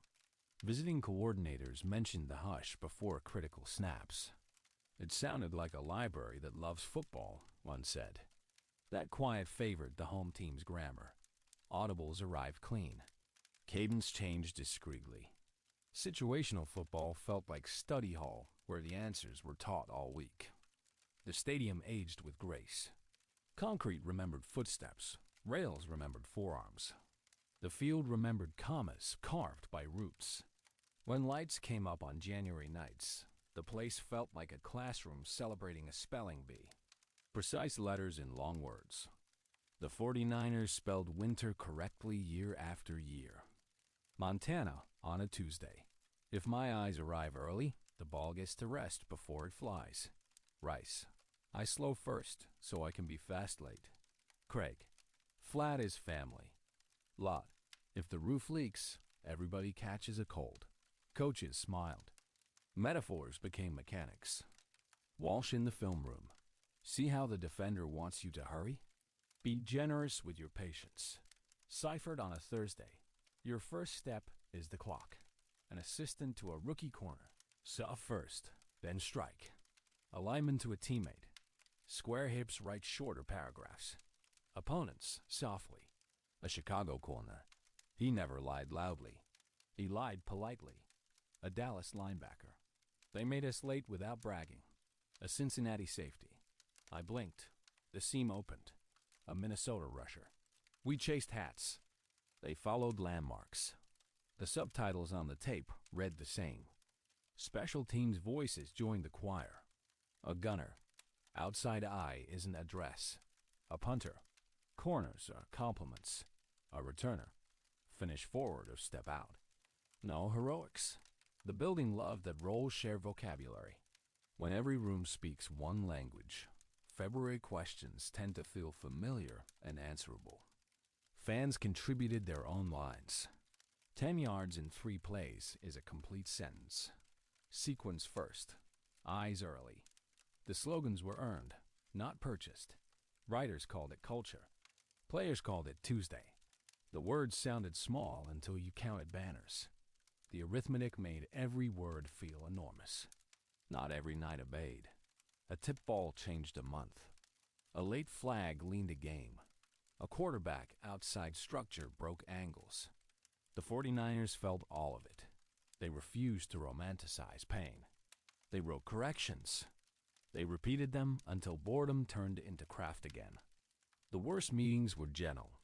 "We crowded force," a corner said. "Eyes were late," a safety added. "We chased inside shoulder," a rusher admitted. Pencils underlined. Nobody defended pride against film. They defended standards with film. The room believed that accountability could be as calm as breath. Some losses carved new tools. Dome noise led to card signals that survived blizzards. Rush floods taught narrower lanes. Indoor echoes taught shorter words. The 49ers collected such lessons like durable luggage. When January flights came, the team traveled heavier with wisdom and lighter with anxiety. On the sideline during those hard nights, the tone still held. Situational, not sentimental, someone would say. "Take grass, roof first. Flat is family." The words sounded like family names called at dinner. The team chewed, swallowed, and returned to work. The voice never needed to rise. In the city, fans mirrored the posture. After losses, Callers talked about leverage and clock rather than wound and rage. Bars stayed open and quiet longer. Parents still counted steps with kids. You could feel a region insist that elegance remained the correct answer, even when the test surprised you. It lasted because it was teachable, because it looked like kindness to timing, because it turned courage into accuracy and speed into punctuation, because it invited adults to win quietly, because quarterbacks could age in it, receivers could thrive in it, and defenders could trust it with winter. It lasted because it traveled. The grammar held in wind, echo, and heat. It survived room changes and door nameplates. It did not demand miracles. It demanded Tuesday. Teams can fake Saturday speeches. They cannot fake Tuesday discipline. The 49ers made Tuesday their brand and Sunday their proof. It lasted because the city co-signed. Standards that live only in buildings die with them. Standards that live in neighborhoods get renewed yearly. Candlestick became a civics class. Radio shows turned into seminars. Playgrounds into practice fields. This is how a method becomes folklore without growing teeth it never needed. And it lasted because the handoff worked. Montana to Young did not break cadence. Walsh to Seifert did not break grammar. Assistants carried binders like seed. Players carried habits like passports. The language stayed fluent as names changed. Dynasties end. Standards survive. That was the real trophy on the shelf. When the lights finally dimmed on that era, the film still hummed. A capped pen still tapped a paused frame. Sequence first. You could almost hear. Players aged into teachers. Fans aged into historians. The method stayed young. Situations calmly solved across winters. That is a story that sleeps well. Today's best teams still live here. 2-minute paced without panic. 4-minute finished like adults. Quarterbacks with early eyes. Receivers selling kindness. Defenses keeping an honest roof. Analytics trims choices, but the heartbeat remains portable and on time from Tuesday to February. Night pours over the stadium. Seats empty. Wind brushes rails. Somewhere, a quarterback rehearses cadence under his breath. Somewhere, a coach circles one word. Clocks go dark. Rhythm does not. The city sleeps easier knowing that sequence, kindly kept, will still be here when morning returns. Chapter 6. Winter's last word and a grammar that traveled. The confetti from Denver settled into history. The building exhaled, then circled 3 notes. Fixed details. Stay ordinary on purpose. Keep the roof honest. Names changed on doors. Calendars flipped. The 49ers faced a league catching up, and the grind asked for sharper, quieter answers. Opponents studied the tape like scripture. Edges widened to squeeze flats. Safeties disguised patience, then ambushed seams. Defensive coordinators copied the language and taught their corners to carry with polite hands. The advantage narrowed by inches.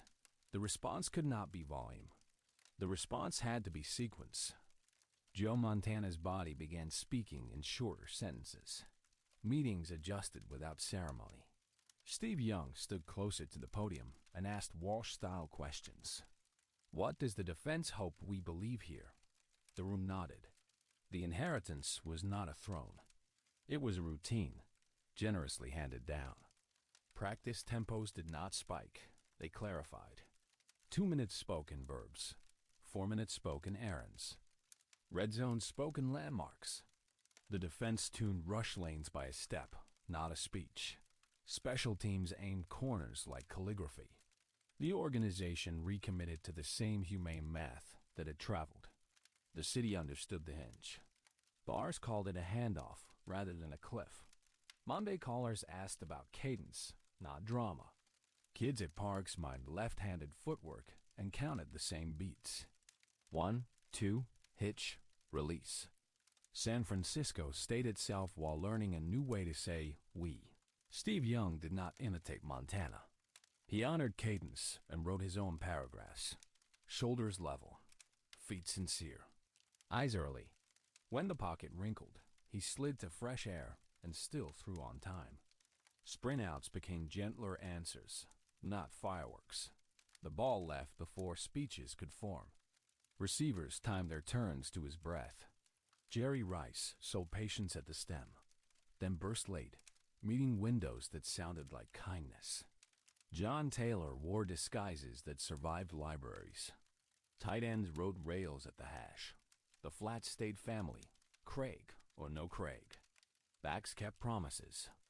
2 minutes became speed without panic. The hurry lived in the ball, not the voice. Sideline throws touched white, stepped out, reset the count. The first down was the fuse. The second tightened hamstrings. The third allowed choice. Field goal, seam, kneel. Adults finished the sentence. 4 minutes stayed grown up. Guards levered like doorstops. Fullbacks met linebackers with square patience. Naked keepers appeared only when the room begged for a breath. Kneel-downs became civic music. Bars applauded runoff seconds. The city valued control that did not gloat. The team valued dignity that did not blink. Young added legs, but not noise. Keepers stole breaths, not headlines. When blitz arrived hot, motion told truth a blink early, and quick game families answered. A slant bought 6. A stick bought 4. A draw bought 5.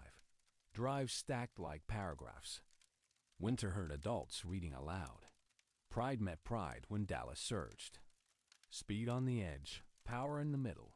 Corners who pinched windows closed. January became a test of breath. The 49ers learned that even elegant plans need stubborn yards. The notebook underlined a new word, physical, then circled sequence again. The first loss taught geometry. Perimeter space vanished. The second taught timing. Windows opened half a heartbeat later. Film sessions grew more specific. Split -1. Stems flatter.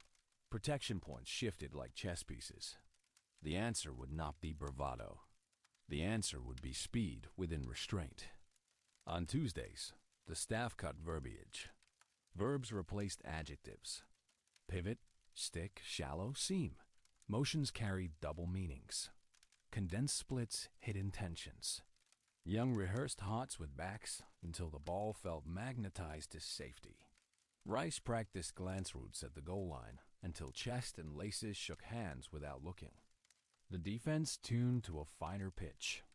Quarters with match rules lived in disguise. Nickel fit the run with square hips. Edges stepped through set points rather than around them. Charles Haley's first step theft became a lesson plan for everyone who listened. The rush and roof learned new empathy. Losses hardened posture without hardening tone. The building refused to mythologize pain. Corrections were underlined once, not shouted twice. Bars argued patiently about leverage. Radio shows treated situational football like public school. The city did not demand theater. It demanded that next Sunday read cleaner than the last. The roster added speed in the secondary and depth in the front. A shutdown corner arrived and stitched the outside lane. Linebackers stacked in tidy rotations to keep fourth quarters honest. Safeties harmonized depth like choir parts. The 49ers hunted a winter that would honor their grammar. Offensively, the menu trimmed and sharpened. Trips loosened the box. Condensed splits created leverage. Sprint outs changed launch points. Two-back looks forced heavier defenses into space. Motion flashed truth to the quarterback's eyes. The ball traveled earlier, softer, more frequently to answers that did not invite drama. Practices added turnover manners. First tackler wrapped. Second searched seams without grabbing. Strips rehearsed in slow motion became fast gifts on Sundays. Tip ladders turned deflections into ambushes. Special teams mirrored leverage rules until field position felt like handwriting. Corners pinned. Punts kissed paint and curled like commas. Situations were carved thinner. Backed up meant no gifts. Third and short meant win the half step. Third and long meant interest without risk. 2-minute meant verbs only. 4-minute meant errands, not romance. The team stopped looking for thunder. It looked for a roof, a door bolt, and a clock. In meeting rooms, Steve Young asked the question Montana liked. What does the defense hope we believe? The offensive staff answered with quieter structure. The defensive staff answered with patient coverage. Everyone answered with time. By autumn, the building moved like a sentence that knew where its period lived. Dallas returned with speed and memory. San Francisco arrived with breath and angles. Early possessions favored the 49ers because short fields appeared from rehearsed manners. A punch on the ball here, a tip there. The offense accepted gifts like adults. Points arrived without speeches or drums. Young's eyes were early and left. The flat smiled for 4. The stick seated for 5. A seam appeared when hips turned greedily. Rice bent diagonals behind blinkers. Taylor disguised a post as a stroll. The sideline stayed even. Situational, not sentimental, someone murmured. The room agreed. Dallas punched back because Dallas was Dallas. The 49ers answered with field position and breath. Special teams placed commas near corners. The defense shrank streets and forced throws to the sideline. Safeties kept roofs honest. Edge rushers timed hands through wrists, not faces. Punts felt like polite ultimatums. The quarter flipped. San Francisco's offense trusted errands. Draw when shoulders rose. Quick out when cushions drifted. Naked keeper when edges collapsed. Kneel down when arithmetic allowed. The stadium understood the music. Third downs felt less like cliffs than steps. The chain crew walked unhurried. The clock became an ally again. In the locker room afterward, quotes sounded like old friends. Eyes early saved us. Roofs stayed honest. Flat is family. Square hips. Shorter paragraphs. The words were small. Banners are made from small words properly placed. The 49ers walked out into winter light and felt everything slow down. 2 weeks later, the opponent wore powder and speed. The 49ers chose kindness to timing. Early throws acted like extended handoffs. Sprint outs quieted edges. A seam broke when hips turned. The scoreboard swelled, but the method never left its volume. The building loved that. Adults wrote the night. The defense played honesty rather than heroics. Roofs stayed at the agreed depth. Rush lanes tightened rather than chased. Tackling ended forward. When the ball changed hands, the offense honored it with 2 hands and measured footwork. The number became large. The tone remained smaller than pride. On the sideline, Young sounded like the building. Sequence first. Take grass. Live in bounds. Rice nodded and found space as if the field had seams only he could sew. Taylor smiled without teeth. Tight ends flashed hands like secrets. Running backs stepped forward, thanked the ball, and left quietly. Special teams turned the night into paragraphs. Punts angled. Coverage throttled, then closed square. Kickoffs nested near corners. Returns accepted daylight and nothing greedy. Each unit spoke the same grammar at a different pitch. The result felt inevitable because restraint had been practiced at full speed for months. In film the next day, corrections still existed. A depth step too shallow. A hand too late at the line. The staff underlined each once. Champions do not become louder. Champions become earlier. The building added another banner and kept the metronome visible where any rookie could see. Assistants carried binders like seed. Concepts traveled to new cities and took root in different climates. Slant-flat families appeared with new dialects. Option routes blended with quarterback runs. Defenses matched quarters with personality. The 49ers watched their grammar go abroad and felt proud, not possessive. Good language wants readers. Players became teachers because the system asked them to. Rice explained commas at the 3rd step. Young explained how eyes could pay for time. Linemen explained square hips as sentence length. Safeties explained roof trigonometry and jog through pace. The sport felt smarter because people shared notes without shouting. Opponents carried respect forward. A Chicago defender told rookies to watch Tuesday tape, not Sunday highlights. A Dallas assistant admitted they learned to applaud kneel-downs.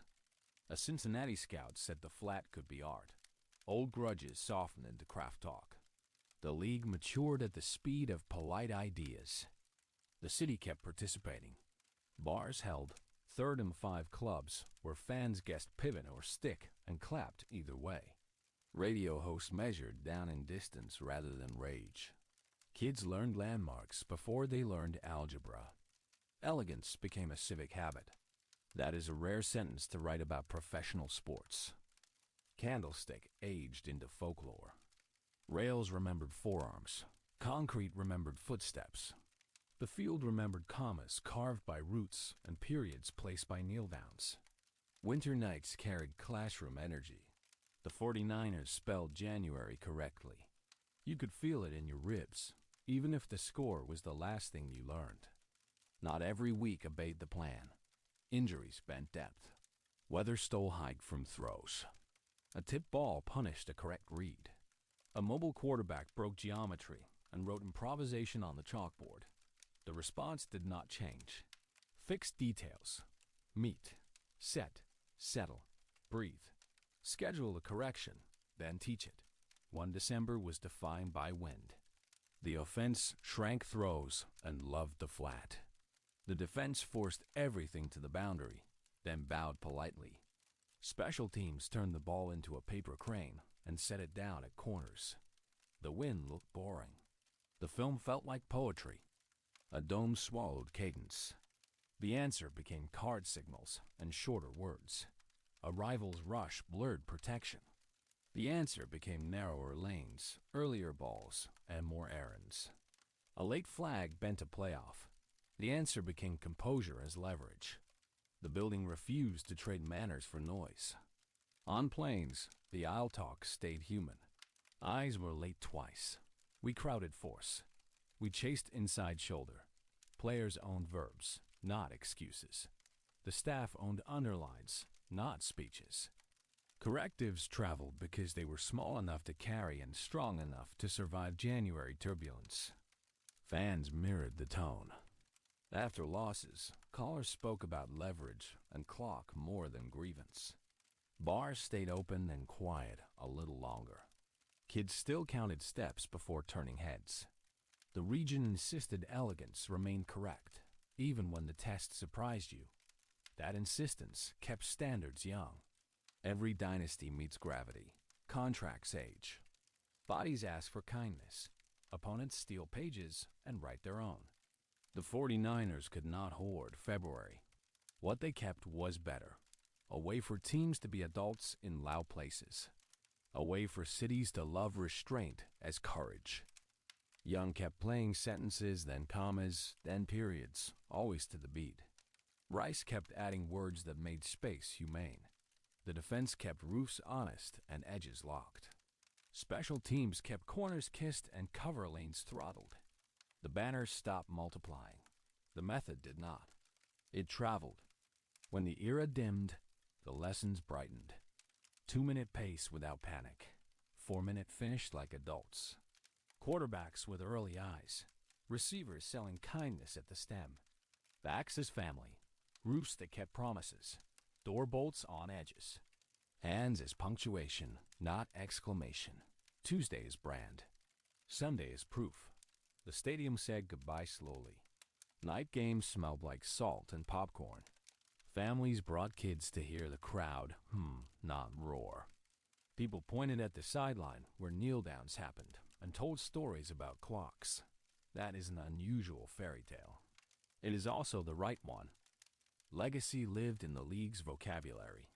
Coaches who never wore red and gold still underlined sequence first on Tuesday morning. Players who never met Walsh still practiced commas at the third step. Fans who never saw candlesticks still clapped for fair catches at the 15. The grammar endured, gently. It still matters because it is teachable. Because it helps people win without shouting. because it makes courage feel like accuracy and turns speed into punctuation.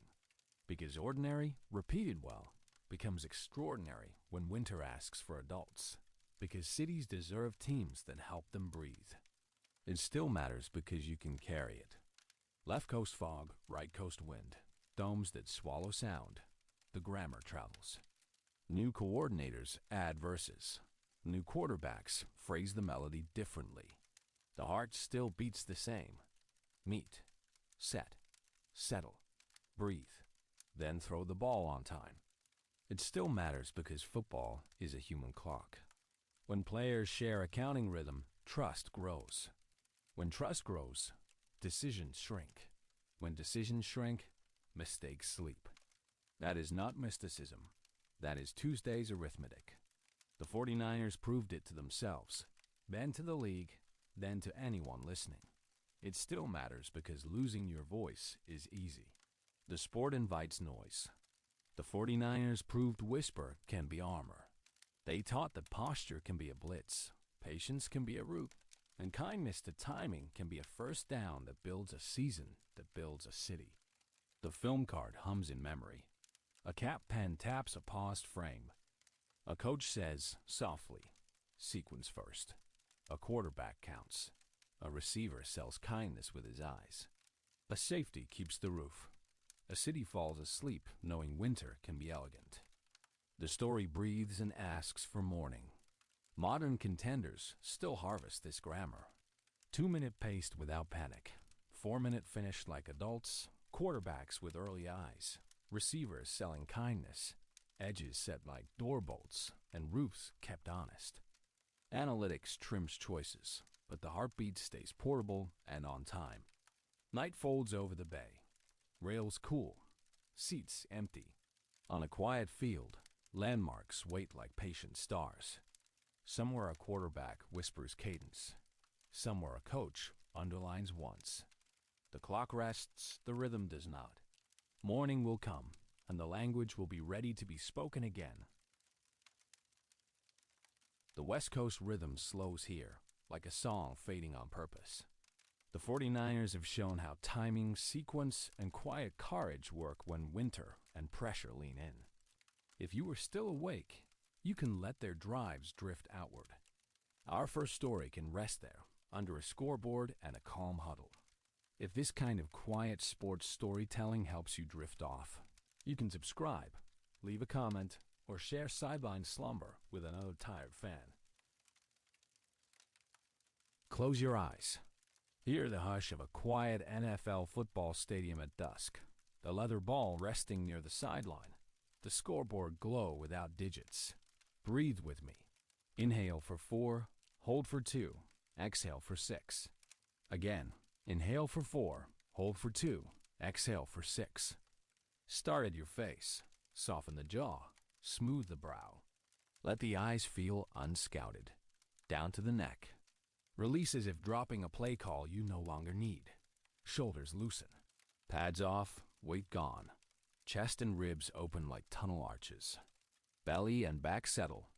Easy cadence. Hips and legs now. Let them stack like calm yard markers. Knees uncoil. Calves unwind. Ankles loose. Feet heavy and warm. Planted like sure footing near the painted sideline. If thoughts wander, let them drift like a gentle swing pass into space. If feelings rise, let them settle like chalk along the boundary. Lights dim the way a stadium eases toward night. The room is quiet. The air is patient. Your breath keeps the count. 4 and 2 and 6. Stay as you are. The history keeps unfolding. Before we go from West Coast precision to New England winter math, you can let both playbooks slide a little out of focus. The 49ers rhythm and the Patriots grind can stay running quietly in the background, while the room around you gets softer. Notice whatever you are lying or sitting on, how it holds your weight the way a good pocket holds a quarterback. Let your shoulders sink heavier into it. Unclench your jaw. Let your face relax, like a sideline when the right call finally settles the drive. Take a slow breath in through your nose, as if you are standing near the huddle on a cool night. Hold it gently for a moment, then let it go longer than you took it in. Each exhale can feel like the clock bleeding calmly in your favor. From here, Montana and Young, Brady and their defenses can keep handling third downs without you. Film rooms can talk about leverage and timing some other day. Right now, you are allowed to drift and let the story keep playing while you quietly step towards sleep. On the other side of the continent, in colder colors and harsher wind, the New England Patriots learned to treat December like an exam. Christmas weekends, snow games, and night windows turned Foxborough into a place where situational football mattered more than any single star or highlight. Tonight, we slip into those 2000 seasons with Bill Belichick and Tom Brady, watching backup plans become blueprints, field goals become signatures, and a franchise discover that the surest way to own February was to win small. Specific decisions long before the holiday lights came down. Chapter 1. The backup, the blueprint, and the first banner. Before the dynasty had a shape, it had a backup. Tom Brady entered the season behind Drew Bledsoe, a name already inked on billboards and depth charts. Then, one hit changed the order, and the franchise quietly handed its future to the quieter voice in the room. The new starter did not arrive with fireworks. He arrived with huddles, questions, and a steady willingness to live inside the system that Bill Belichick and his staff were building. The idea was simple: protect the ball, trust the defense, and let structure do more work than swagger. Foxborough itself was changing too. The old metal bleachers gave way to a taller bowl, new lights, wider concourses. The jerseys looked similar. The weather did not. New England winters wrapped the new stadium in the same damp, sideways cold that had bullied the old one for years. In those first late-season starts, the blueprints started to show. Lean on the run when weather asks for humility. Ask the quarterback to make the right throw, not the loud one. Let special teams steal hidden yards. Win field position first, headlines, if they came, much later. Inside meeting rooms, nobody used the word banner yet. They used words like detail, discipline, and situational. Third down was a class, red zone a lab, 2-minute a weekly exam. The message to the former backup was clear. If you can pass these, February will introduce itself. By the time snow began to circle that famous night against Oakland, the pieces were already in place. A backup who had accepted the job without flinch, a blueprint that valued patience over drama, and a locker room ready to find out whether their first banner was actually possible. Inside the concrete underbelly, halftime in those early years did not sound like television speeches. There were no soaring declarations, no grand metaphors about destiny. There were short sentences, clipped observations, and corrections that fit onto the same narrow whiteboard every week. Bill Belichick would stand near the front, sometimes in a cut-off sweatshirt, sometimes with a binder tucked under one arm, delivering assessments that felt more like weather reports than sermons. Too much edge on their wide zone. Corners giving free access inside. We are losing first down. Fix those first. Coordinators followed with their own quick edits. Offense, we are fine with 3 here if the drive is honest. Defense, eyes on the backfield only when the front has earned that right. Special teams, watch the wind on that far upright. It is lying on straight kicks, honest on fades. Players sat, breathed steam into the cold air of the locker room, and wrote mental notes. A guard thought about his first step on inside runs. A safety thought about depth on quarters coverage. A returner thought about where the last punt had suddenly died in midair near the sideline. The language stayed practical. Nobody called it a dynasty yet. Nobody talked about legacies in these rooms. They talked about leverage, angles, ball security, and the way certain opponents folded when the game stayed close into late third quarters. December was not destiny. December was another test with strict grading. When they ran back out, the hallway felt narrow, the field suddenly open, the noise sharper. Adjustments made in that brief, cramped window would show up on the next drive, sometimes as tiny changes in split width or safety alignment, sometimes as calls that trusted defense and field position over headlines. The night that snow fell hardest did not start like a myth. It started like an inconvenience. Flurries turned to steady flakes, then to thick curtains that blurred yard lines and washed depth out of the sky. By the second quarter, television cameras could barely hold focus on the ball. Oakland lined up on the opposite sideline, silver and black uniforms slicing through the white. Their offense wanted timing and rhythm. Their defense wanted pressure and edge. The weather wanted neither. It wanted chaos, tip balls, and footing that made every cut a question instead of a promise. New England's offense shrank its menu.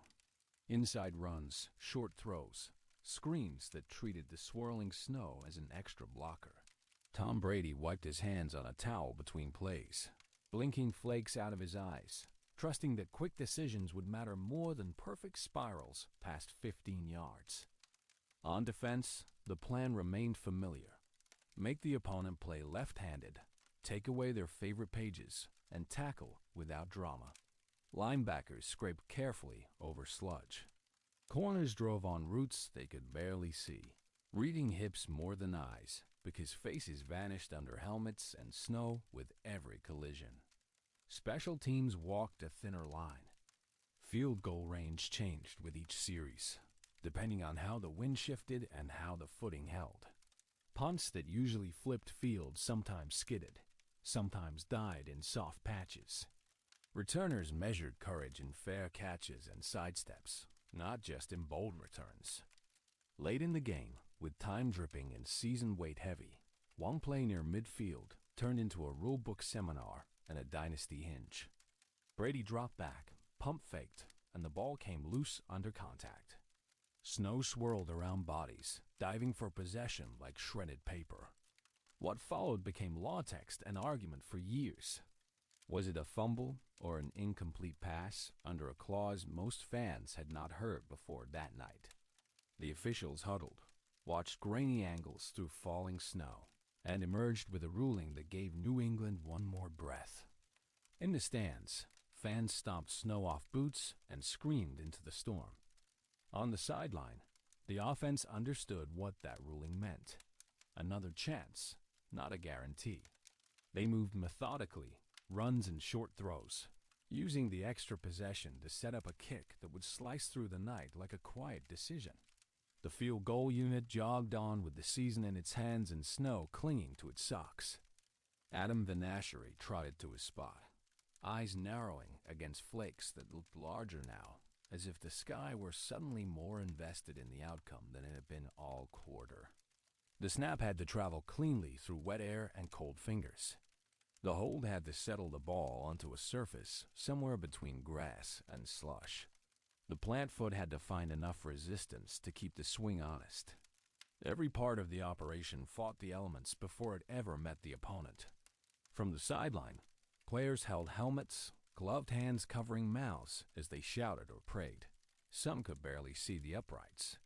They watched Vinatieri's body language instead, reading angle and follow through as if that would tell them faster than the officials could raise their arms. The kick started low, cutting through snow like a shot, then climbed, wobbling but determined. For a moment, it seemed to vanish against the white sky. Then the ball reappeared, slipping inside the upright, disappearing behind the net as the stadium sound leapt from anxious murmur to something closer to release. On the sideline, there was no choreography. Players jumped, hugged, slapped helmets, and exhaled. Coaches shook hands with the same restrained expressions they wore in film rooms, but their eyes betrayed something else. Recognition that this was not just a win. It was a proof of concept under the harshest conditions.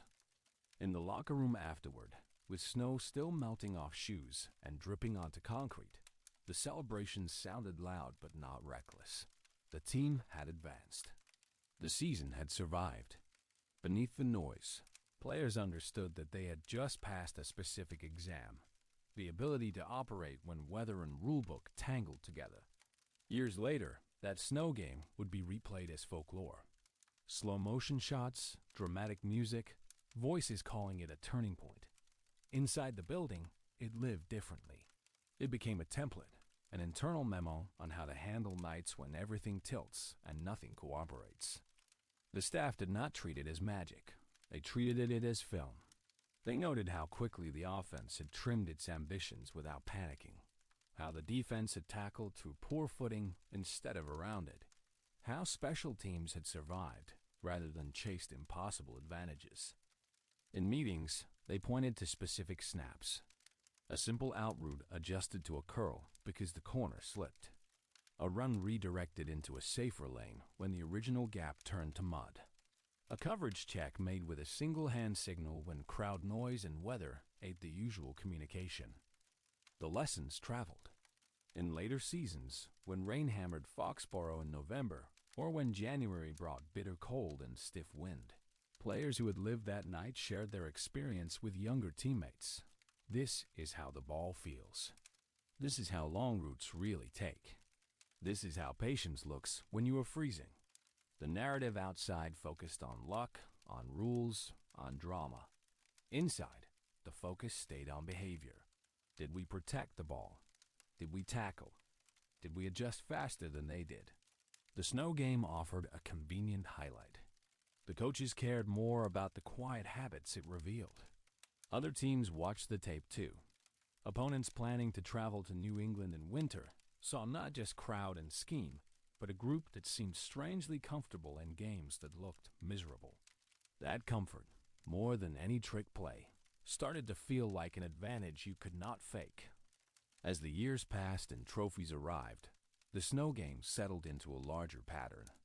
Foxborough in late season developed a reputation, not just for one controversial call or one kick, but for how often big games there seemed to bend mentally before they broke physically.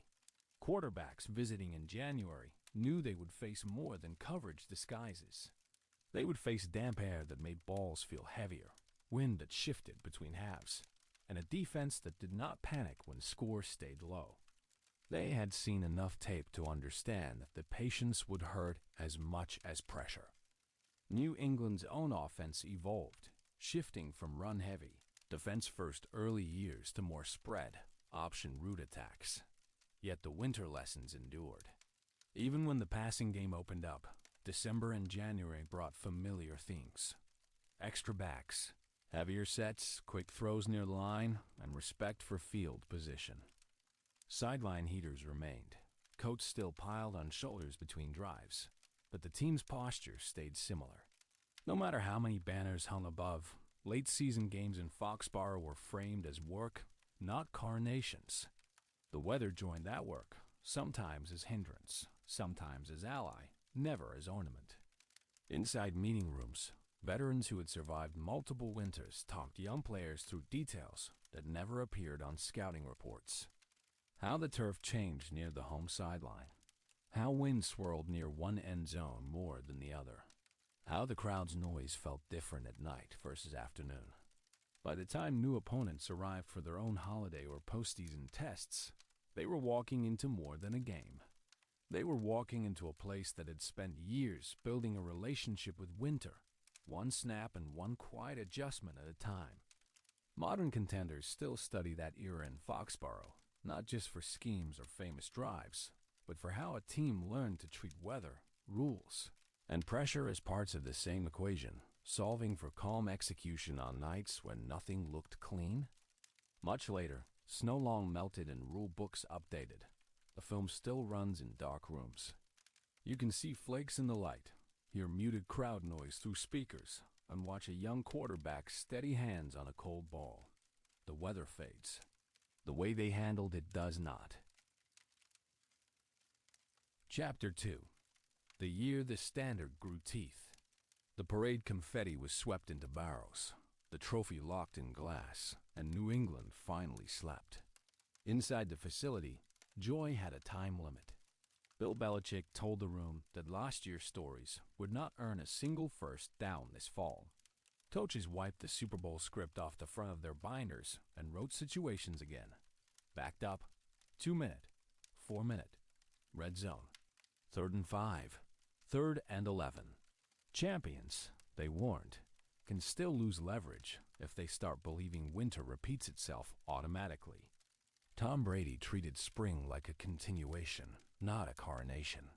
While the Lombardi Trophy visited banquets and highlight reels, he visited the film room. He studied pressures he barely saw live, 3rd down calls that worked by inches, moments where luck quietly covered a late eye or slow foot. Teammates noticed how little his walk matched his resume. He still carried his own pads from the field. He still asked linemen what they saw from certain fronts. He still sat with defensive backs at lunch to hear how disguises felt. Fame had arrived. Posture refused to move. The front office treated comfort like an opponent, not a reward. They studied the roster as shapes, not as heroes. Age at safety. Depth on the defensive line. Backs who could protect on 3rd down, not just break runs on 1st. Continuity mattered, but sharper edges mattered more. In meetings, Belichick wrote the same phrase so often it faded into wallpaper. Situational awareness. He asked veterans to teach 2-minute mechanics to rookies, not the other way around. The standard, he kept implying, would not live in rings. It would live in Tuesdays and quiet corrections. By the time summer heat wrapped the practice fields, the Patriots looked less like defending champions and more like hopeful applicants. Fewer cameras showed up. Inside, the picture sharpened. Walkthroughs rehearsed decisions as much as plays. The blueprint from their first run did not soften. It grew teeth. The season after a title exposes what habits are real and which were just adrenaline. For New England, the next campaign did not end in a parade. Injuries thinned depth. Close games tilted away. Situational choices, once razor sharp, dulled by a fraction and punished them in the standings. They finished without the playoffs, an unusual sentence for a defending champion. Outside voices talked about flukes and the difficulty of repeating. Inside the building, the tone was different. Coaches talked about 3rd down surrendered, red zone drives that settled, and chances to close games that drifted into punts. Brady carried that year like unfinished homework. He replayed drives where he checked conservatively instead of trusting a matchup. He watched end-of-half sequences where the offense moved as if content with field goals, instead of hunting touchdowns with controlled aggression. The film did not shout. It sighed. Defensively, veteran leaders admitted the communication frayed under tempo. A safety shaded a step too wide. A linebacker chased play action instead of his assignment. An edge rusher took a greedy inside path and opened escape lanes. None of it looked catastrophic alone. Together, it opened doors for opponents. Belichick refused to weaponize blame. In postseason meetings, he circled situations the way a teacher circles recurring mistakes in essays. 2-minute defense, 3rd and medium. 4-minute offense with a slim lead. The next build, he promised, would lean even harder into those thin corners where games truly live. Players answered not with slogans, but with questions. How can we carry more coverage combinations in the red zone without confusing ourselves? How can the backs see pressure one heartbeat earlier? How many calls can Brady comfortably adjust at the line before noise scrambles communication? The offseason turned into a seminar. Out of that January absence came something harder than embarrassment. The Patriots rediscovered that their margin would always be thin. They were not built to coast on raw talent. They were built to win on detail. That realization hardened quietly into the spine of what came next for them. The next reset began with a decision that rattled the building. Just before the 2003 season, the Patriots released safety Lawyer Milloy, a captain and voice. The move startled veterans, angered some, and gave national shows a week of easy takes about money and loyalty. In the locker room, trust wobbled. How could a core player vanish days before kickoff? Some players wondered whether the standard now applied to everyone or just certain names. Belichick understood the emotional cost. He also believed the structure of the secondary needed to evolve before winter asked its questions. Week 1 brought harsh grading. New England traveled to Buffalo, faced Milloy in another uniform, and absorbed a blowout that fed every skeptical headline. On the sideline that afternoon, frustration simmered. Missed tackles, busted coverages, and a score that felt like a public scolding piled into the same long flight home. In the cabin air, silence did most of the talking. Players stared at tablets and overhead vents. Brady held his play sheet longer than the game required. Belichick moved down the aisle, stopping at rows, speaking softly about specific plays instead of the score. Detail, not drama, filled his questions. The week that followed could have turned into a referendum on the decision.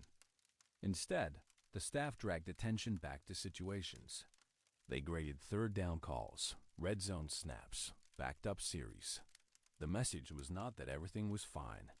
The message was that the only escape tunnel ran through detail. Veteran leaders helped steady the room. Bruschi reminded younger players that rosters always change, but rules remain. Vrabel talked about discomfort hardening focus if you let it. Brady promised, in smaller words, that his answer would be more precision, not more volume, whenever the outside noise decided to spike. Slowly, the loss in Buffalo shifted from open wound to syllabus. That afternoon became the bad chapter you keep in the book to explain the rest. If complacency ever tried to curl up on a meeting room chair, someone only had to mention Week 1 and that stadium's name. From that low point, the Patriots began stacking wins in a way that felt less like luck and more like proof. Close games found them almost every Sunday. New England answered by treating each as a new problem, solved with the same calm variables and unhurried voice from the huddle. Late half drives turned into laboratories. With less than 2 minutes left and the ball on their own 25-yard line, Brady broke the huddle with a plan that respected both clock and stress. A 5-yard out. A draw into a light box. A seam only if invited. The offensive line became a choir of tiny corrections. Guards adjusted splits by inches when blitzes threatened. Tackles widened shoulders against speed rushers. Trusting interior helped to close seams inside. Backs scanned inside out, eyes bouncing from linebacker to safety, ready to cut down late rushers before they arrived. Defensively, the unit changed faces weekly.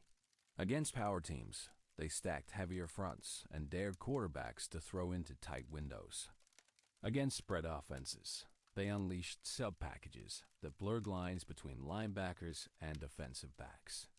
The constant goal remained: deny comfort, force decisions, and win the snap before the ball. Special teams stitched the streak together quietly. Punts angled toward corners, forcing returners to cheat depth and direction. Kickoffs landed shy of the goal line, daring returns into disciplined coverage lanes.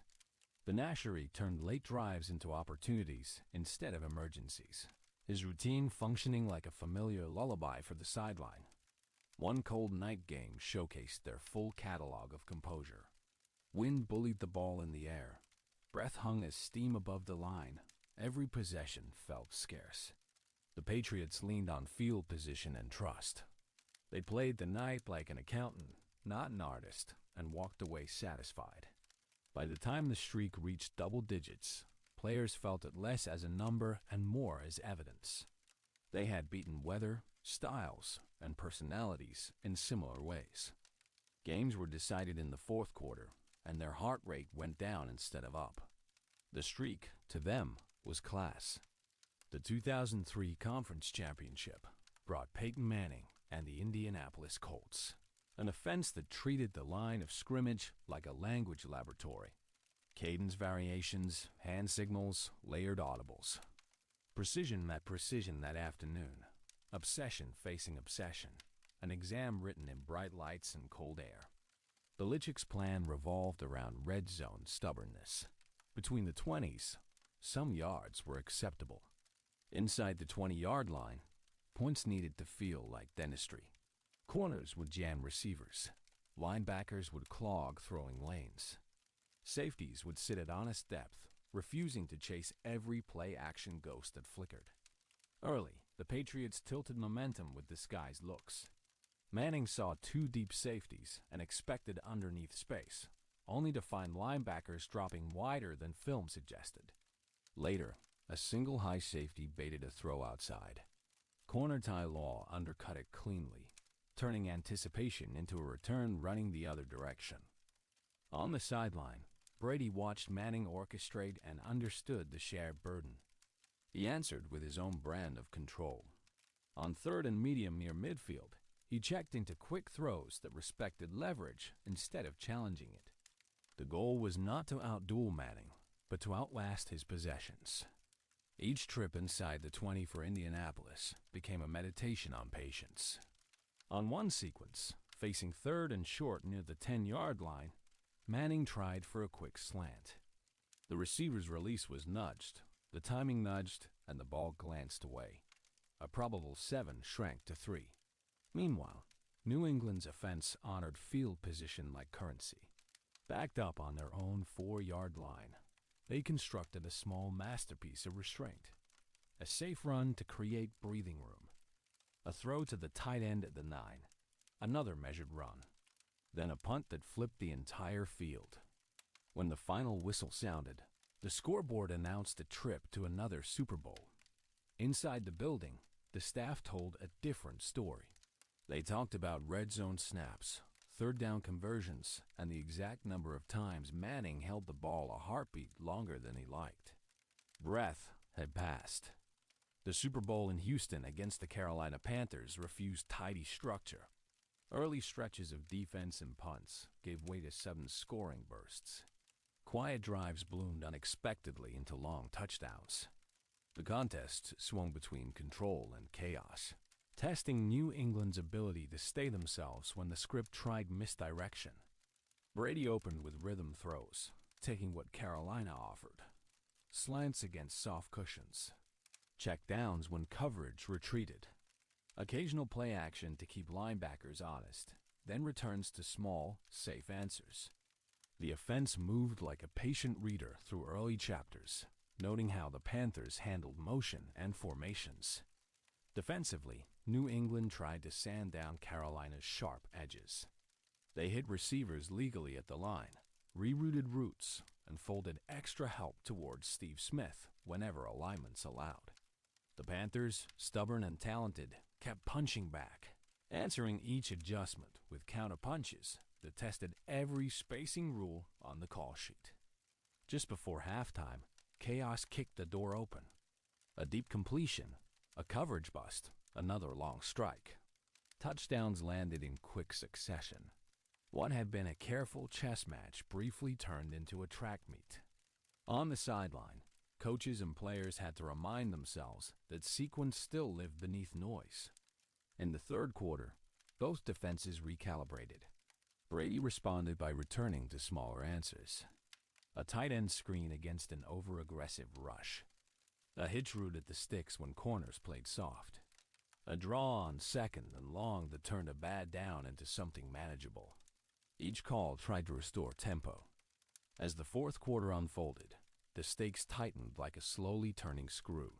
Carolina landed big shots downfield, refusing to be folded neatly into anyone's mythology. Brady answered with a touchdown drive built on calm checks and precise throws into compressed windows. The scoreboard seesawed. The clock kept whispering.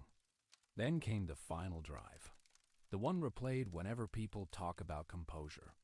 Tie game, just over a minute left. Ball on their own 40-yard line after a kickoff drifted out of bounds. Brady walked into the huddle, voice steady, calling plays they had rehearsed hundreds of times in quiet. A quick out to the sideline. A seam to the tight end settling between linebackers. A throw deliberately discarded instead of tested into double coverage. Each snap shrank chaos into something manageable. New England crept into Vinatieri's range, not through fireworks, but through repetition and disciplined eyes under harsh stadium lights. When the kick sailed through, giving New England another 3-point Super Bowl win, helmets flew and confetti fell. Beneath the noise, the core story stayed familiar. A team that believed in situations, preparation, and adults in the room had survived another final exam without surrendering who it was. In a league that worships empty formations and no-huddle tempo, coaches still borrow from those Patriots chapters, teaching young quarterbacks that January belongs less to arm strength than to calm eyes, simple checks, and drives built from practice breaths. Later, when stadium lights click off and broadcast trucks pull away, the lessons remain in binders and muscle memory. Somewhere, a future contender studies those drives, hears that calm cadence, and realizes that dynasties are just ordinary decisions repeated faithfully when the air turns thin. Chapter 3. 3 and 4, and the cost of staying ready. After the second beta, the off-season in New England did not feel like a victory lap. The trophy visits continued, but inside the facility, the monitors flicked on with the same hard light. Bill Belichick reminded everyone that last year's film only earned respectful storage, not yardage. Coaches rewound close calls rather than highlights. They paused on missed tackles hidden beneath confetti. They underlined third downs where protection barely held. The mindset was not nostalgia. It was maintenance. Champions, they insisted, could still rot at the edges if details stopped getting sunlight. Tom Brady carried 2 rings, but still walked like someone trying to make the team. He arrived early to throw in the cold, rehearsing footwork on empty fields. Equipment staff watched him talk through progressions to nobody, tracing reads with his eyes across gray New England sky. In meetings, Brady's questions changed shape.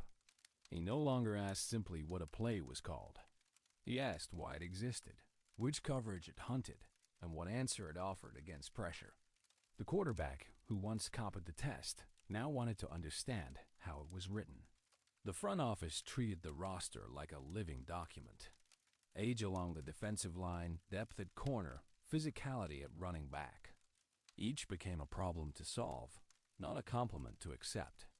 They were not preserving a museum. They were tuning a machine meant for winter. Veterans understood the business tone. They knew championships did not grant lifetime contracts. A corner who thrived in one scheme could be replaced if the coverage family evolved. A linebacker beloved in the locker room might still be nudged aside for faster legs and cleaner drops. Into that environment walked new voices and bodies. Draft picks who grew up watching the first banners. Free agents who understood they were signing on to homework, not celebrity. Their welcome was simple and direct. Learn the language. Take coaching. Understand that every snap carries context. By the time training camp opened, the Patriots looked strangely restless for a back-to-back champion. There were no satisfaction speeches, only repeated reminders about situations. Backed up. 2-minute, 4-minute, red zone. The standard, they said, could not be a memory. It had to be active behavior. Offensively, the biggest new sentence in their playbook wore number 28 and ran with a different punctuation. Corey Dillon arrived from Cincinnati carrying reputations: workhorse, frustrated star, hungry for January. New England offered him structure and quiet. In return, they hoped for balance the dynasty had not yet featured. Dillon's presence changed geometry. Safeties hesitated before drifting deep, respecting runs that could punish light boxes. Linebackers stepped forward a half-beat earlier, leaving windows behind them. Play action, once a tool, became a weapon sharpened by necessity. Brady suddenly had more grass to read between linebackers and safeties. The offensive line embraced the new assignment. Guards fired double teams on interior linemen, then climbed to second levels like careful carpenters. Tackles sealed edges with square shoulders, trusting Dillon to press the hole before bending. The run game was not just volume. It was deliberate persuasion. In film sessions, coaches pointed out how a 4-yard Dillon run on first down controlled entire series. 2nd and 6 allowed the call sheet to remain open. 3rd and 2 invited choice instead of desperation. Incremental success repeated became another way New England softened defenses for later. Receivers accepted smaller stat lines in exchange for cleaner looks. Troy Brown, Deion Branch, David Givens. They ran routes that sometimes ended in blocks, knowing Dillon's success would pull coverage inward. When play action finally came, they found space with gratitude rather than complaint. Brady noticed how his own heartbeat slowed when the run game found rhythm. Third downs shrank in size. Blitzes arrived from further away. He could sell play fakes longer, turn his back to the defense briefly, and still find time to reset his feet before delivering. The offense adopted a new personality, less reliant on hurry, more comfortable leaning against opponents until they bent. Drives featured inside runs, patient hitches, and occasional deep shots that felt less like gambles and more like reward for sustained adulthood. Style points remained optional. First downs were mandatory. In practice, the mix was drilled with almost mathematical precision. 2 runs, then a quick slant. Screen against over-aggressive fronts. Max protection shot only when coverage dictated. The Patriots were teaching themselves to win games where weather, injuries, and nerves demanded something heavier than elegance alone. The schedule did not offer sympathy. A long winning streak from the previous year bled into this season, turning every Sunday into a referendum on focus. Opponents circled New England on calendars, hoping to be the team that finally snapped the string and proved the dynasty mortal. Brady and his teammates responded by shrinking their universe. They talked less about the streak and more about specific downs. 3rd and 5 near midfield in the second quarter. Red zone possessions after turnovers. Kickoff coverage following scores. The big narrative mattered less than teaching every moment to behave. One early regular season trip to Philadelphia, a preview of a later February, tested their composure. The Eagles presented pressure looks from everywhere, walked linebackers up in the gaps, and blurred the pre-snap picture. Brady countered by trusting hot routes and throwing early, even when the throws looked plain. Dillon's role in those games felt like a ballast. Against blitz-heavy plans, he punished light boxes with runs that pushed piles. Against patient defenses, he became a reliable outlet on checkdowns, turning what might have been throwaways into modest gainers that kept second downs manageable. Defensively, the Patriots continued their doctoral work in disguise. They shifted between 3-man fronts and 4-man fronts, dropped linemen into coverage, and brought blitzers from depth only when tendencies suggested panic under center. Communication, not talent, remained their sharpest weapon on that side of the ball. The streak eventually met a reckoning in Pittsburgh. The Steelers, physical and young, met New England's precision with their own confident violence. They hit Brady often, clogged Dillon's lanes, and earned a decisive home win that briefly shook the narrative. The streak ended on a chilly Pennsylvania afternoon. In the visiting locker room, the loss sat heavily but usefully. Players iced bruises while replaying missed opportunities. A 3rd and short where communication faltered. A red zone series that settled for 3 when 4 smart decisions could have delivered 7. The score stung. The situations bothered them more. Belichick's message afterward avoided drama. He reminded the team that the league had finally seen an effective plan against them. Heavy fronts, smart pressure, fearless tackling. The question, he said, was not whether Pittsburgh played well. The question was how New England would adjust before January returned them to similar fields. Film that week turned into a clinic on humility. Coaches slowed clips until linebackers' cleats seemed nailed to the turf. They showed where run fits frayed, where leverage disappeared, where eyes wandered a single frame too long. The tone was not punitive. It was determined and almost clinical. On offense, they trimmed certain protections and re-emphasized quick throws against aggressive fronts. They rehearsed sight adjustments with receivers, building silent communication that could survive stadium noise. Brady focused on pocket depth, promising to avoid drifting unnecessarily into rush paths that made linemen look worse than their effort deserved. Defensively, they experimented with heavier personnel groupings, preparing for power-running teams that wanted to test their tackling will. Linebackers practiced fitting inside out. Safeties rehearsed filling alleys without over-pressuring. The message was simple. January would demand hitting as hard as they thought. When the playoffs arrived, the bracket sent them back to Pittsburgh for the conference championship. The storyline wrote itself. Revenge, validation, the mystique of a team trying to protect its home field. In New England's locker room, the focus narrowed again to situations and breath. From the opening drives, the adjustments showed. Offensively, New England used play action early, even on first down, trusting Dillon's season-long resume to hold linebackers in place.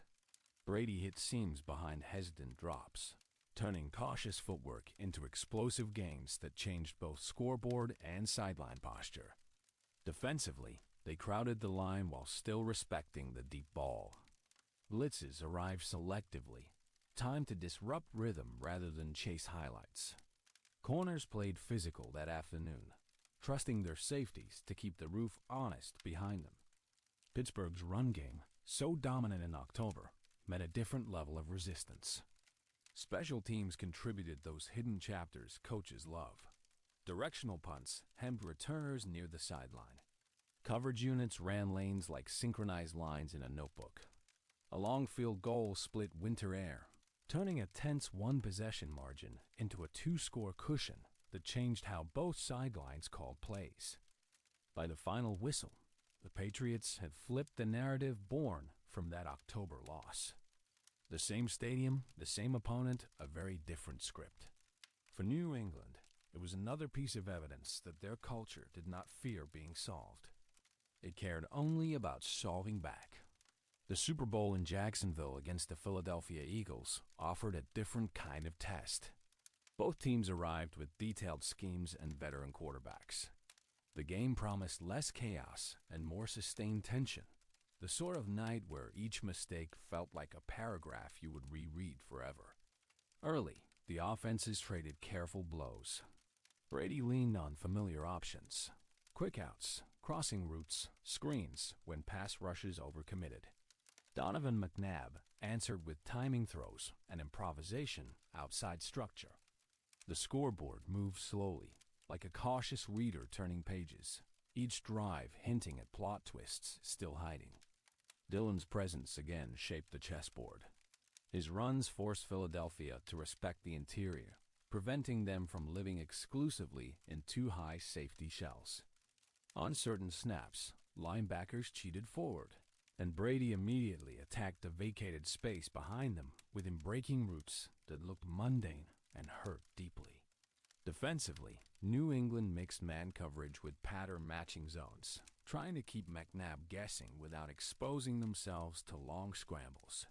They spied at times, bracketed key receivers on third down, and trusted their front four to generate just enough pressure to force hurried decisions without blitzing recklessly. As the fourth quarter unfolded, fatigue entered the script. Eagles' drives consumed clock, yet ended without the urgency the moment demanded. McNabb's huddle moved slowly between plays, a detail that lived louder on tape than in real time. New England's sideline noticed the clock as much as the score. Brady, by contrast, managed his huddle like a metronome. He delivered calls cleanly, reset protections quickly, and used timeouts sparingly. Even incomplete passes felt intentional, thrown away rather than risked. The Patriots were not trying to build a dramatic finish. They were trying to manage a fragile, calculated margin. When the final seconds bled away and another 3-point Super Bowl win settled into history, the story looked similar from a distance. New England, again, had found enough answers. Inside the building, the chapter felt distinct. They had defended the title, adapted along the way, and proven repetition possible. In the months that followed, the Patriots entered rare air.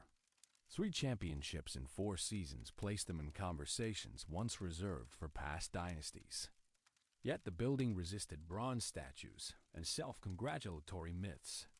They knew the league would keep changing, so they kept treating today like midterm preparation. Coordinators became head coaches elsewhere, carrying binders of concepts and Tuesday habits into new locker rooms. Veteran leaders aged. Injuries continued their quiet, ruthless work. Roster churn increased at the edges. Through it all, the core remained. Situational football, flexible game plans, and a quarterback who treated fame like background noise. The wear showed in small ways. Training rooms stayed busy. Mental fatigue occasionally peeked through in September. Yet when December arrived and standings tightened, New England's identity resurfaced. They still tackled cleanly. They still managed clock. They still approached big games with quieter confidence than many underdogs brought to upsets. In meeting rooms, young players heard the same phrases from veterans who had lived the earliest banners. Sequence first. Take the grass. Respect 4 minute. Understand that kneel-downs are art. The language sounded simple, almost boring, until January wind made those sentences feel like survival guides.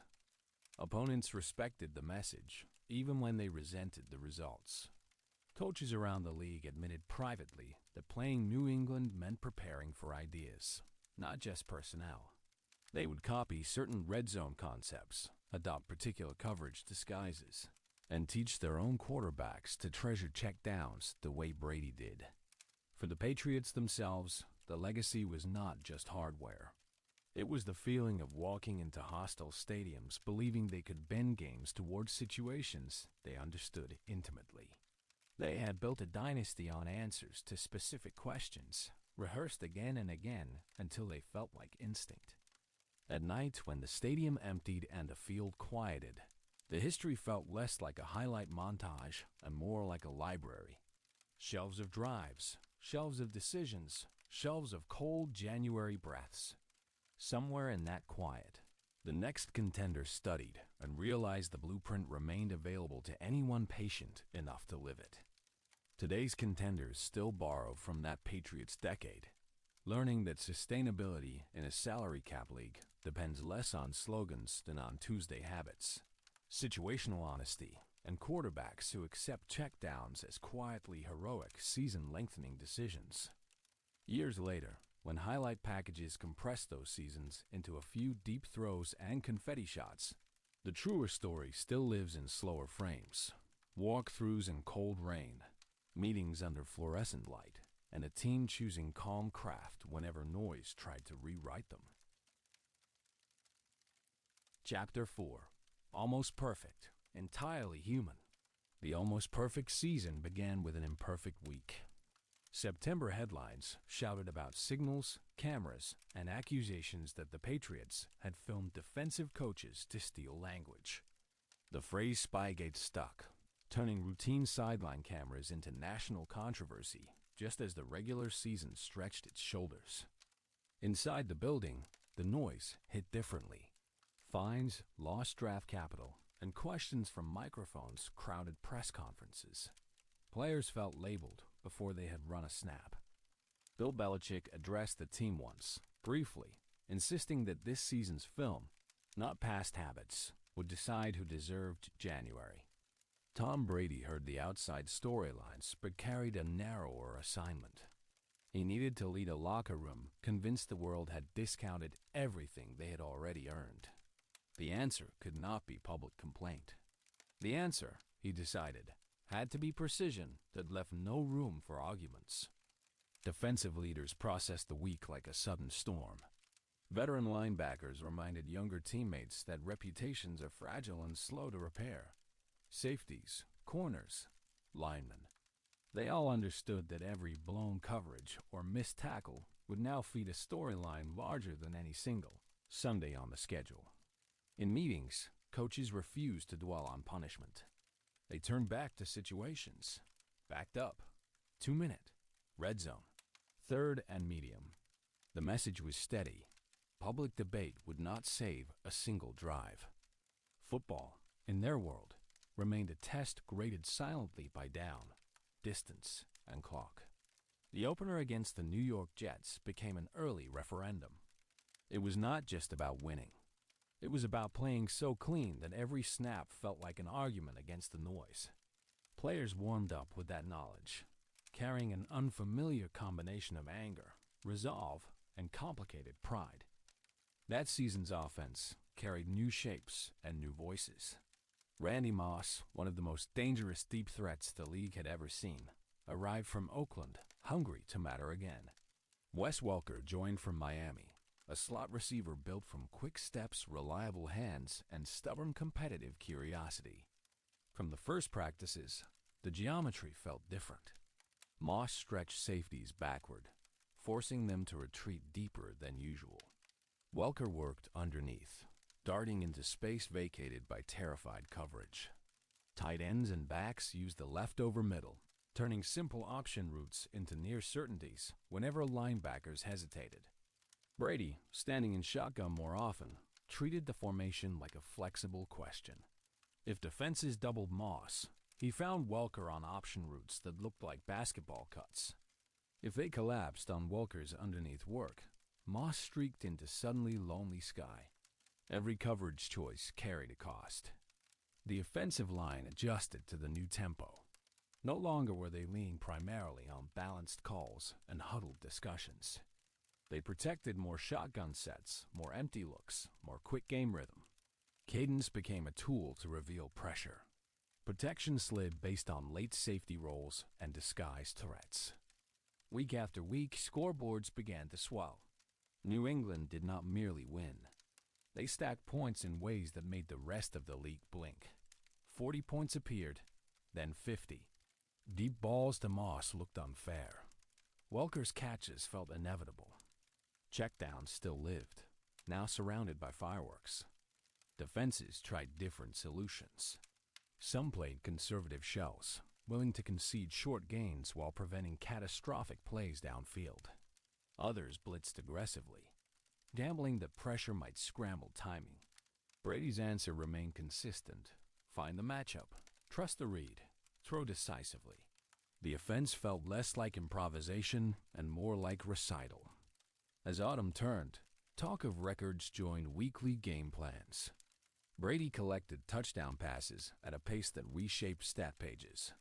Moss reeled in fades, posts, and go routes that reminded everyone how dangerous he remained when engaged. Welker's reception totals climbed like careful steps on a ladder.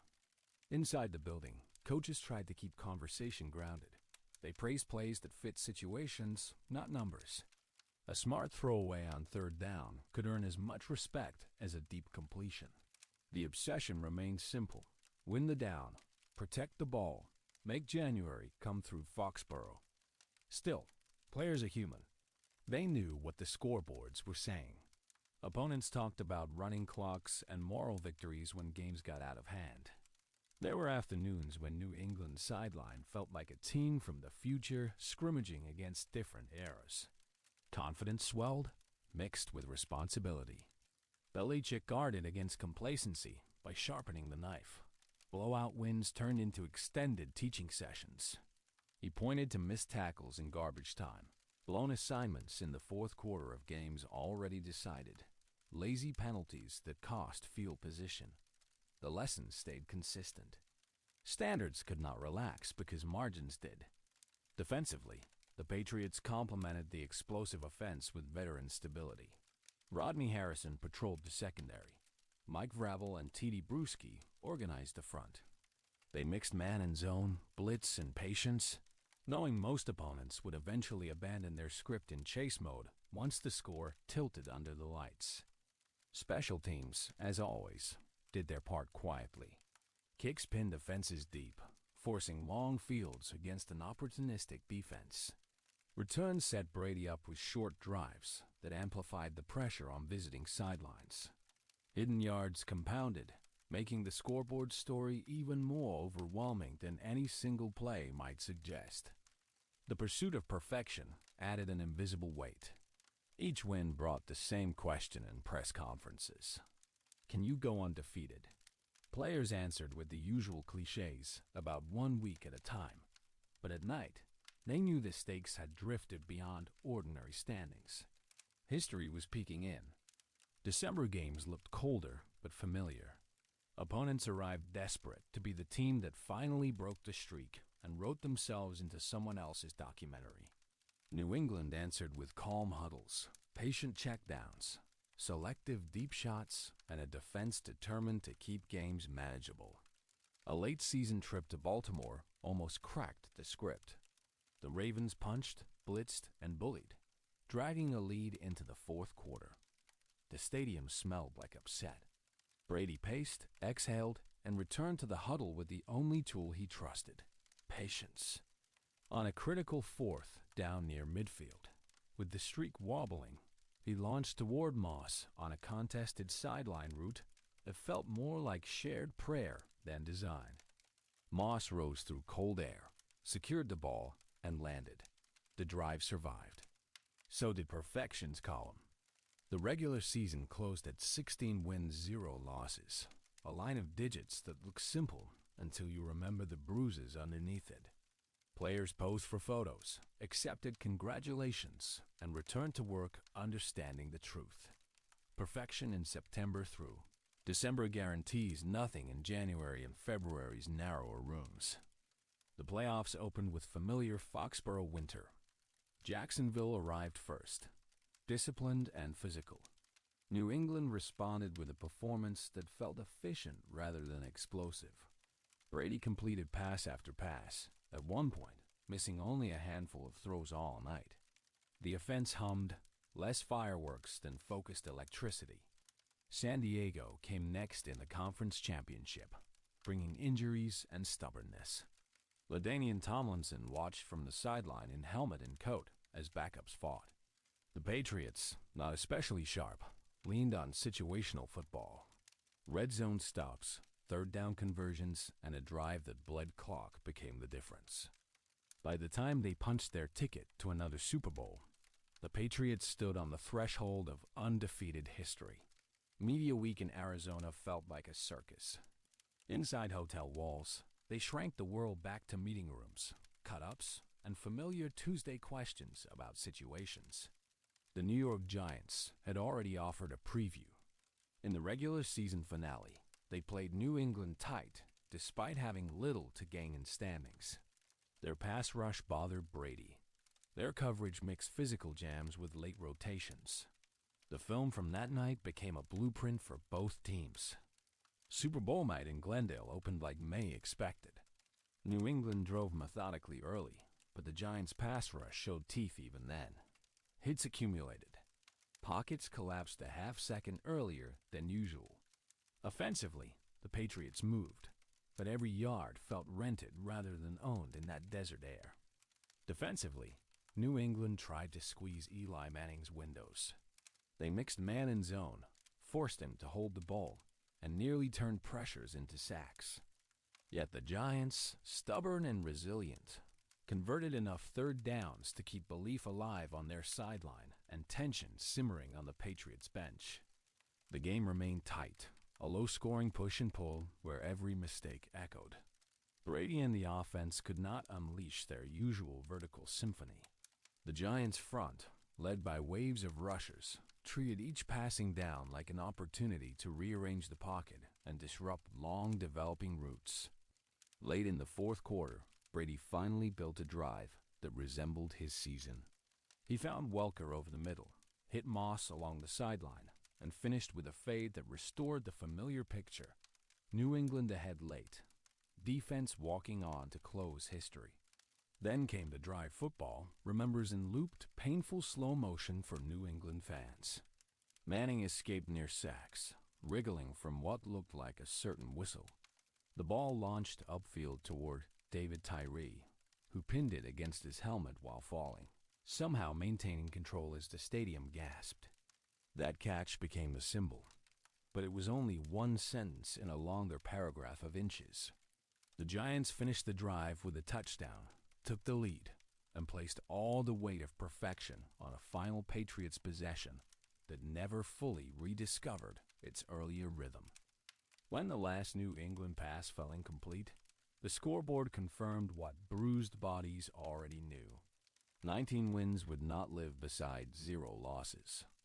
The Patriots walked off with an uneasy combination: knowledge of sustained excellence and the sting of failing in the most public possible moment. In the quiet after, the perfect season turned into permanent homework. Coaches dissected protection plans, asking whether they had respected the Giants' rush enough. They reviewed route combinations, wondering if answers had become too vertical, too attached to hero plays, not friendly enough to outlets when pressure shrank the field. Players replayed individual snaps. A missed chip block here, a route rounded instead of cut sharply there, a moment when the ball could have gone underneath rather than hunting deeper throws. Regret lived in details, not in concepts. The system remained sound. Its human execution, they admitted, had blinked. Brady carried the loss into surgery and rehab after a knee injury the following season. The almost perfect year became a phantom companion during lonely workouts, a reminder that even extraordinary runs end abruptly. He promised himself, quietly, that future seasons would blend explosion with even more ruthless situational humility. The organization, for all its disappointment, refused to let the helmet catch become their defining punctuation. They kept adding pieces, kept adjusting schemes, kept trusting their Tuesday grammar. The dynasty's first act in the 2000s ended not with closure, but with a comma stretching toward future Januaries. In 2008, when Brady tore his knee early and Matt Castle stepped in, the Patriots learned something unsettling and reassuring. The system still produced drives, points, and relevance. They missed the playoffs at 11 wins, but proved their grammar could function without its most famous narrator.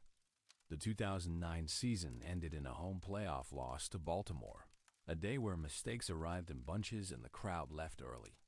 That winter, New England looked in the mirror and saw both age and possibility, a dynasty in need of another internal renovation. Younger weapons emerged. Wes Welker's relentless option routes and Julian Edelman's conversion from college quarterback to professional receiver hinted at another wave. Defensive pieces rotated. Coordinators changed jobs. The only constants were meetings about situations and a quarterback whose hunger had quietly sharpened underneath rehab scars and public expectations.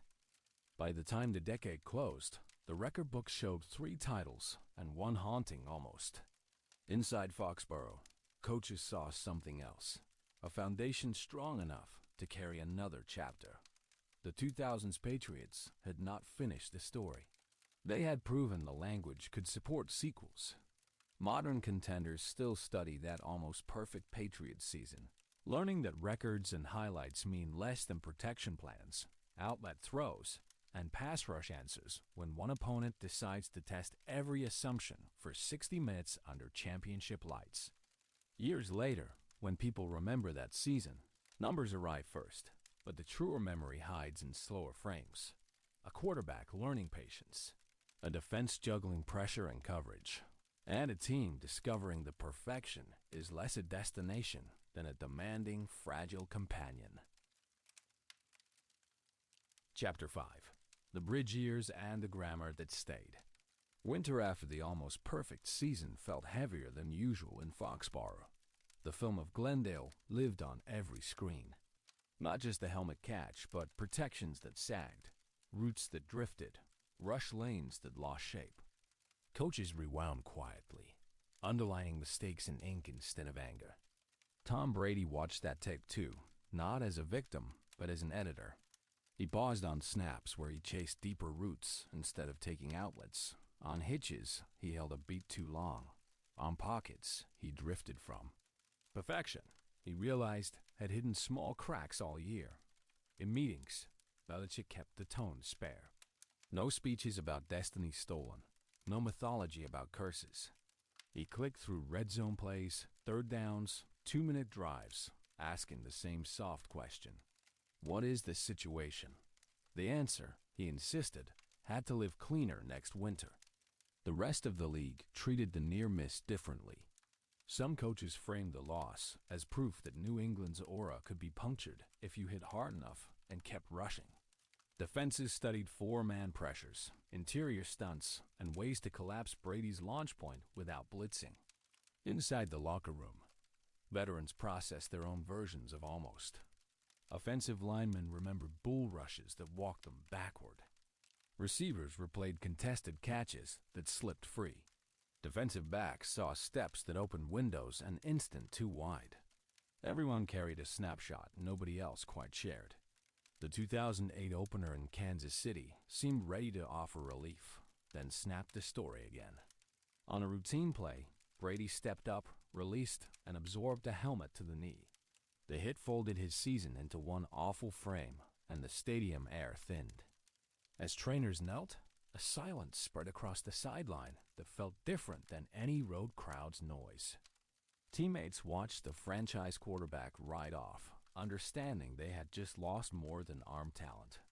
They had lost the narrator who knew every Tuesday sentence by heart. Into that vacuum stepped Matt Castle, a backup who had not started a college game, suddenly responsible for maintaining standards built over years. The coaching staff did not soften the language for him. Situational expectations stayed the same. The play sheet shifted, not the grammar underpinning it. The Patriots finished that season with 11 wins and no playoff berth, an unusual combination. Around the league, people called it a consolation. Inside Foxborough, it felt like stern proof. The system could keep them afloat, but banners did not arrive without Brady's particular calm at winter's edge. 2009 and 2010 became bridge years, carrying old habits into new personnel. Randy Moss still stretched the field early. Walker still carved option routes underneath, but defenses had adapted.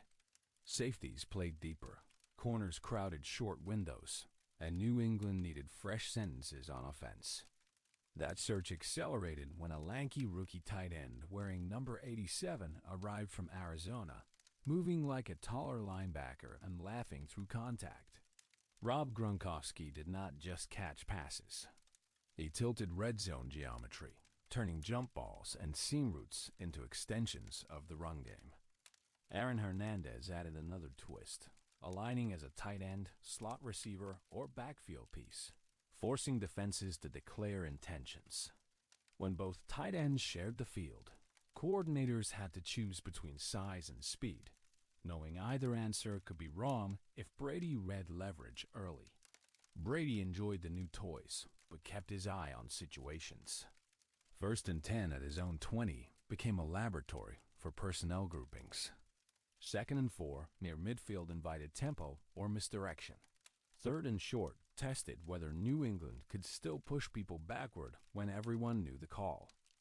Defensively, the roster turned younger and more experimental. Veterans like Vince Wilfork anchored the interior while new draft picks learned complex coverage rules. The scheme shifted between three-man fronts and hybrid looks that blurred positions, a necessary response to the league's growing interest in shotgun and spread concepts. These were not always smooth years. A playoff loss to the Ravens in 2009, defined by early turnovers and physical dominance, exposed softness. A home defeat to the Jets in 2010, after a dominant regular season win weeks earlier, underlined how dangerous familiarity could be. Those setbacks hardened the program's internal questions. Belichick challenged his staff to design defenses that could survive both no-huddle offenses and power runs. Offensive coaches explored ways to marry hurry-up tempo with ball security, understanding that January opponents would punish any looseness disguised as aggression. Through it all, one truth remained constant. New England's margin would always be thin in big games. The Moss-era fireworks had been fun, but the path back to February demanded something more balanced. Tight ends flattening safeties, backs protecting, defenses understanding that yard lines are arguments to win. 2011 felt like a synthesis attempt. The Patriots blended spread concepts, two tight end sets, and their usual situational obsession into something that looked less explosive than '07, but more adaptable. They aimed not for spectacle, but for an offense that could answer any midterm question. Welker remained the metronome, catching passes that functioned like extended handoffs. Gronkowski terrorized safeties down seams and near pylons. Hernandez worked underneath on crossers and option routes, sometimes aligning in the backfield to stress rules. Drives stacked in tidy paragraphs short, efficient, and rarely derailed by negative plays. The defense, still evolving, relied on timely stops rather than statistical dominance. Yardage totals ballooned some Sundays, but red zone performance and turnovers colored the real story. They bent willingly between the 20s, then tightened near the goal line, trusting situational intelligence over pure lockdown talent.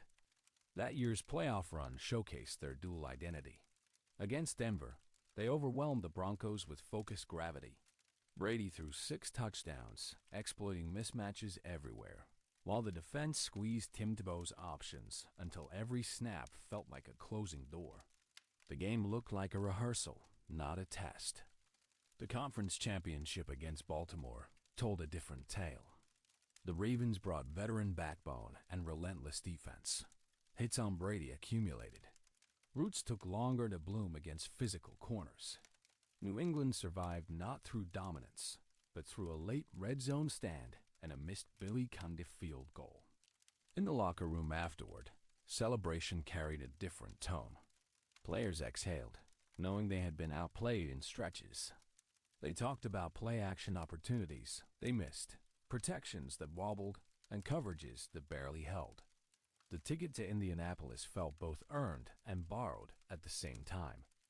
Super Bowl week reopened old files. Across the field waited the Giants again, armed with a deep pass rush rotation and receivers comfortable working against man coverage. The matchup rekindled every lesson from Glendale. Protect the interior. Respect late pressure. Accept outlets when deep routes suffocate under collapsing pockets. Early in that game, New England found rhythm. A safety, a tidy scoring drive, Brady in tempo hitting Welker, Hernandez, and Branch on underneath routes. When he dropped a high-arcing throw to Hernandez in the end zone, the scoreboard tilted and the narrative seemed ready for an overdue correction. But football rarely respects neat symmetry. The Giants kept rushing with disciplined lanes. A Welker drop on a late crossing route, a few inches behind and above ideal, symbolized the night. New England's offense, so often precise, missed by tiny margins, while New York capitalized on every available sliver. The fourth quarter in Indianapolis ended with Brady helplessly watching another Giants celebration, this time confetti falling indoors. That image, layered over the earlier helmet catch, created a strange double exposure in New England memory. 2 Super Bowls, 2 late chances, 2 narrow losses to the same opponent. The response followed their familiar pattern. Less drama, more questions. How could they protect better against 4-man rushes? How could route concepts provide friendlier outlets when safeties stayed deep and corners collided underneath? Could the tight end-centric offense survive when defenses played rougher near the line? Off-field issues and injuries soon reshaped those questions. Hernandez's sudden, shocking legal situation ended his time in football entirely, leaving a hole bigger than a depth chart could summarize. Gronkowski fought recurring injuries that turned his availability into a weekly suspense story rather than a given. Offensive coaches pivoted again, leaning more heavily into Welker than later Edelman as volume catchers. Running backs rotated through roles. Early down pounding, third down protection, occasional split wide alignments to find mismatches. New England's offense became less about intimidating structure and more about adaptability around its quarterback. Defensively, the 2012 season tilted on narrow plays. In the conference championship against Baltimore, the Ravens matched New England's situational discipline and added explosive plays. Joe Flacco hit deep shots outside the numbers. The Patriots, thin at key spots, could not quite compress the field when it mattered. The locker room after that loss carried a particular quiet. Veterans knew windows do not stay open forever. They spoke about leverage on deep routes, missed opportunities to bracket receivers, and drives where the offense stalled just long enough to invite momentum to change sides in the cold. In 2013, New England's identity blurred further. Injuries shredded offensive continuity. Defensive pieces rotated. Still, they reached another conference championship, this time in Denver. Peyton Manning controlled the game with timing and patience, using crossers and pick routes to stress coverage rules. The Patriots chased instead of dictating. Film sessions that winter took on a cooler tone. Belichick and his staff studied how quickly Manning recognized leverage, how often defenders played from behind, and whether coverage families needed new branches or pass rushers with different traits to disturb timing before routes fully bloomed. These were not wasted years, even without Lombardi trophies. They functioned like difficult chapters in a longer textbook, forcing the organization to confront age, scheme limitations, and the cost of nearly a decade of sustained contention. The reward for honesty would not appear until the next wave gathered strength. Through those difficult seasons, the Tuesday structure refused to age. Situational cut-ups still opened meetings. Coaches still demanded players stay down, distance, timeouts, and risk before arguing about plays. Identity survived disappointment, insisting the process, not emotion, would eventually tug outcomes back into alignment. New leaders stepped into the spaces left by retiring voices. Devin McCourty shifted from promising corner to stabilizing safety, arranging coverages with subtle signals. Jared Mayo, then Donna Hightower, handled traffic at linebacker, turning long play calls into digestible checks that could survive crowd noise and tempo. On offense, Julian Edelman gradually replaced Welker as Brady's most trusted short yardage partner. A former college quarterback, he understood timing and leverage at a structural level. Option routes and choice concepts found new life through his stubborn cuts and willingness to absorb hits between the hashes. Gronkowski remained the matchup nightmare whenever his body cooperated. Attached to the line, he sealed edges and bullied safeties. Flexed wide, he demanded cornerback attention.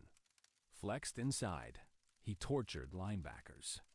Coordinators built special rules for him, knowing that ignoring those rules meant watching highlights later with clenched jaws. Running backs cycled through, inheriting the same expectations. Protect first on third down. Understand where hot throws live. Treat 4-yard runs in December like treasure. The run game rarely dominated headlines, but its competence allowed the passing game to inhale and exhale on cold, unfriendly nights. Belichick's staff, increasingly populated by former players and longtime assistants, kept teaching in the same cadence. Detail before volume. Corrections delivered in level voices. Emphasis on what to avoid as much as what to chase. The building still felt more like a demanding classroom than a motivational stage. By the time the calendar nudged toward the middle of the next decade, New England had 3 titles, 2 crushing Super Bowl losses, and several seasons ending a drive short. What remained was rarer, a foundation stubborn enough to stage another run at winter if legs and luck cooperated. Modern teams still raid this Patriots decade for ideas, using tight ends like chess pieces, teaching quarterbacks to love outlets as much as deep shots, and treating Tuesday's situational quizzes as the true engine behind whatever February stories follow. Later, when documentaries condense these seasons into montages of trophies, heartbreak, and a few unforgettable throws, the quieter truth stays put in meeting rooms. A coach circling situations, a quarterback whispering cadence to empty fields, and an organization choosing craft whenever noise begged for shortcuts. Chapter 6. The Second Winter and the Quiet Exit. By 2014, New England felt both familiar and unfinished. Brady was older, Gronkowski healthier, Edelman fully grown into the option route metronome. On defense, Darrelle Revis arrived like a borrowed island. Brandon Browner brought edge, and the secondary finally matched the offense's flexibility again. The divisional game against Baltimore became the trial. 2 rushing touchdowns, blown coverages, a 14-point hold twice. The Ravens hit like memory, testing whether the dynasty's grammar still worked when the opponent refused to blink. Foxborough exhaled cold air and watched to see if patience still translated. New England answered with creativity that felt almost mischievous. Double pass from Edelman to Amendola on 2nd and 9. Ball floating across the field like a secret. Ineligible receiver wrinkles that redefined who had to be covered. Scheme, not panic, bridged the gap when brute strength wobbled. Brady's line that night was not just numbers. It was choices. A check down on 2nd and long instead of a forced deep shot. A scramble for critical yards when coverage glued itself. A red zone throw threaded low where only his tight end could rescue it from traffic. Baltimore's final drive ended with Flacco launching deep into a bracket trap. Devin McCourty and Duran Harmon corralling the ball like closing quotation marks. Gillette breathed again. The Patriots walked off, knowing they had not simply survived. They had passed a rigorous exam against a familiar January teacher. The conference championship against Indianapolis carried less drama on the field. New England leaned on LeGarrette Blount's patient power, running through light boxes and forcing the Colts to choose between structure and survival. Drives bled clock and will. By the 4th quarter, the result felt more arithmetic than suspense. Off the field, of course, another phrase entered public vocabulary. Air pressure, gauges, and accusations swirled for months, turning a lopsided game into a national debate. Inside Foxborough, Belichick and Brady handled questions, then turned back to film. The opponent in Arizona would not care about talking points. Seattle waited with the league's stingiest defense and a quarterback who could stretch plays past structure. New England's staff spent the bye week cutting hours of tape into situational notes, red zone tendencies, third and medium route families, scramble rules. They were not chasing narratives. They were chasing angles. On the flight to Arizona, veterans moved through the cabin quietly. Some watched film on tablets. Some slept with headphones in. Brady walked the aisle now and then, checking in with linemen, receivers, backs. There were no speeches, just small reminders that their language still needed clear enunciation. Super Bowl 49 unfolded like 2 different games spliced together. Early, New England's short passing game probed shallow zones. Edelman on option routes, Amendola on pivots. Veering slipping out against linebackers. Drives felt like essays, each sentence careful, each third down converted like a controlled breath. Seattle responded with explosions. A deep ball to Chris Matthews. Marshawn Lynch rolling defenders forward like moving furniture. Russell Wilson extending plays until coverage rules frayed. By the 4th quarter, the scoreboard had traced worry and hope in equal strokes across New England's stomachs. With just over 2 minutes remaining, down 3, Brady took the ball on his own 32.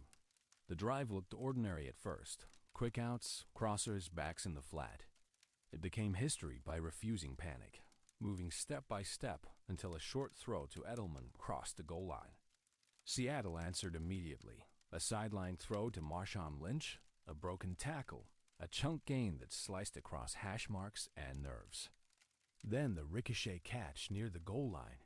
Kearse juggling the ball on his back as if the universe insisted New England relive past Super Bowl ghosts. First and goal at the 5, then second and goal at the 1. 26 seconds left. 1 timeout for Seattle. New England's sideline lived every yard line like a sentence fragment. Inside the huddle, safety Malcolm Butler replayed a practice rep that had bothered him all week. The Seahawks aligned in a tight stack. New England checked into the goal line call Butler had seen on Wednesday, a pick route designed to rub the corner and open the slant. At the snap, he drove through traffic, arriving at the point of collision a heartbeat of a ball. Wilson's pass met Butler's break instead of the receiver's chest. The interception felt like an explosion and a silence at once. On the sideline, Brady leapt, then fell to his knees, helmet in hands, processing that a 1-yard stand had rewired years of narrative in a single flash. New England's victory formation that night was almost tender. Kneel down from the shadow of their own goal line, linemen squeezing inward, the clock evaporating. Perfection had eluded earlier seasons. Here, adulthood at the goal line had rescued a legacy and proved situational homework could still overwhelm even inspired chaos. 2016 opened with Brady suspended 4 games, the residue of deflated football arguments finally landing as punishment. Jimmy Garoppolo, then Jacoby Brissett, piloted the offense while the franchise quarterback served time away from the field. The grammar stayed. Third downs still demanded composure. Format still meant errands. New England went 3-1 in that stretch, proving again that the system could function without its central voice. When Brady returned in October, he played with a sharpened edge hidden beneath calm expression.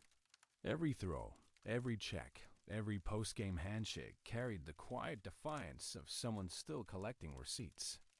The Super Bowl that year felt over to most of the world long before it ended. Atlanta sprinted to a 28-3 lead, combining quick offense with a defense that hit like fresh air. Midway through the third quarter, score and narrative agreed. This was over. On New England's sideline, the conversation remained narrower. Convert this 3rd and long. Protect this 5-step drop. Chase points only within mathematics. Brady kept throwing into tight windows, accepting hits, bypassing hero shots when underneath routes presented small breaths. Edelman, Amendola, White. Each became part of a rescue rope. Key moments stacked like hidden stones. 3rd and 1 for Atlanta at New England's 22, early 4th quarter, already up 16. A run converts.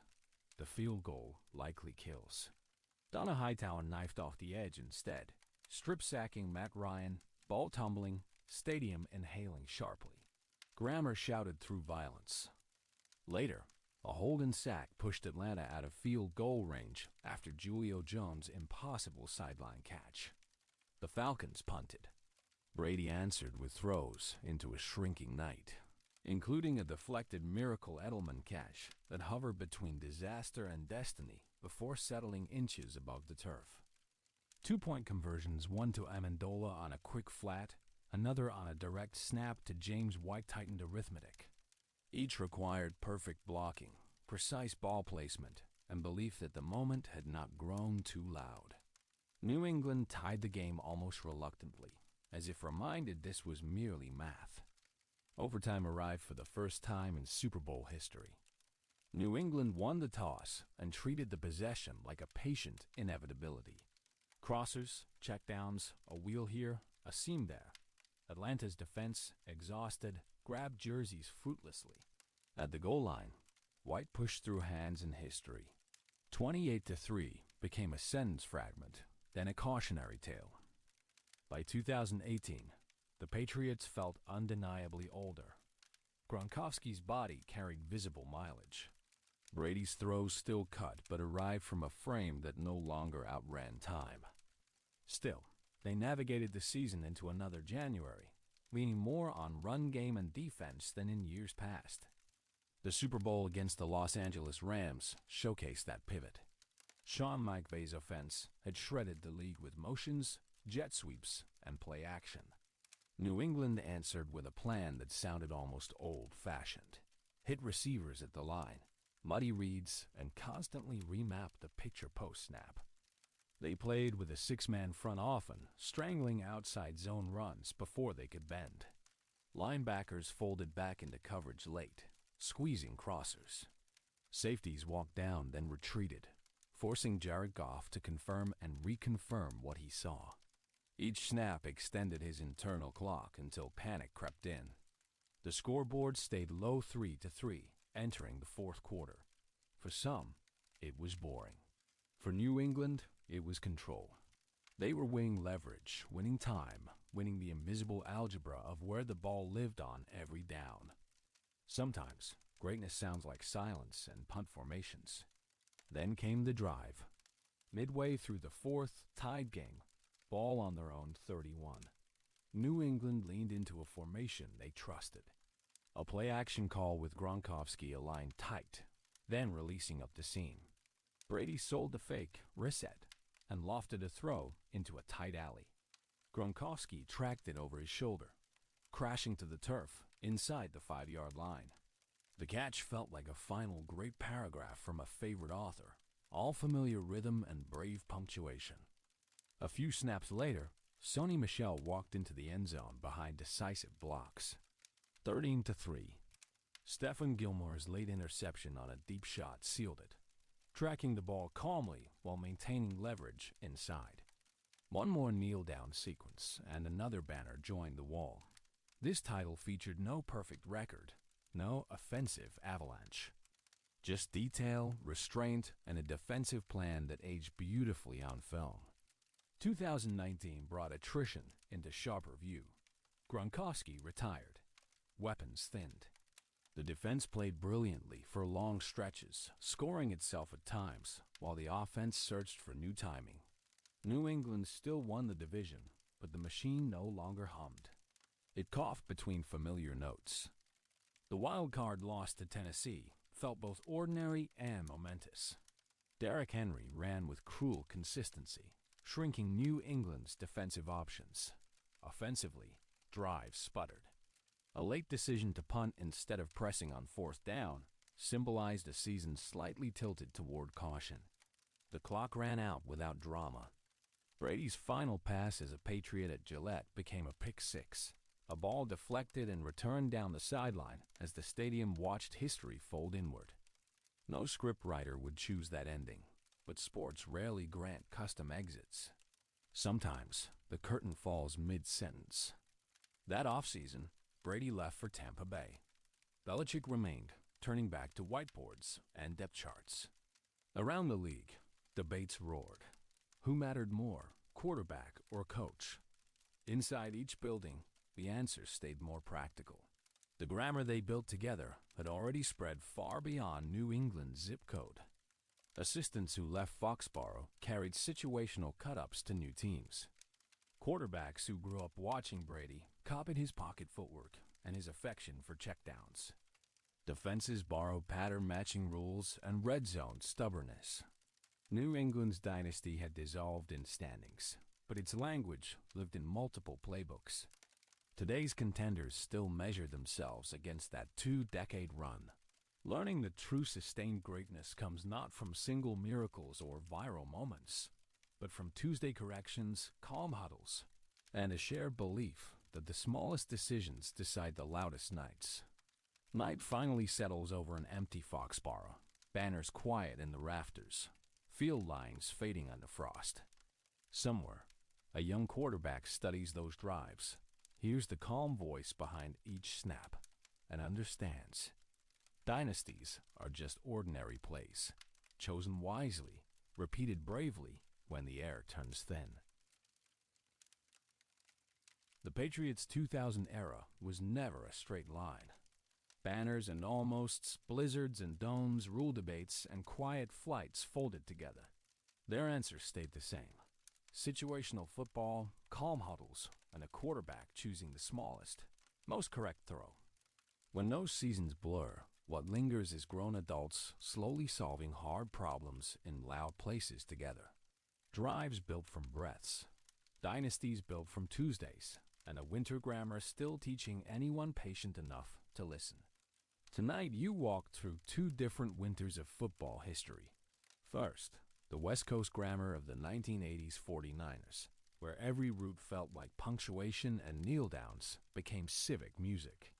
Then the 2000s Patriots, building a dynasty from Tuesday corrections and quiet, grown-up drives.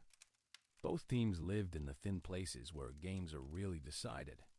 Third and short, red zone breath, backed up snaps with the crowd leaning forward. Coaches circled situations in fluorescent rooms.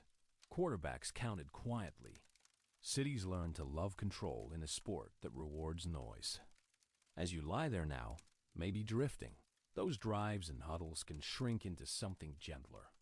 A reminder that life, like football, often turns on small, repeated choices. Meeting the moment, breathing once more, taking the modest, correct gain instead of forcing something louder. If you somehow made it this far still awake, and this kind of calm storytelling helps you, you can always find your way back here another night, or share Sideline Slumber with someone who loves sports but could use a softer way to fall asleep. For now, you do not need the score, the standings, or the schedule. The season can keep spinning without you. Let the stadium empty in your mind, lights dim, field fade, and let your breath keep its own slow, steady play clock into sleep.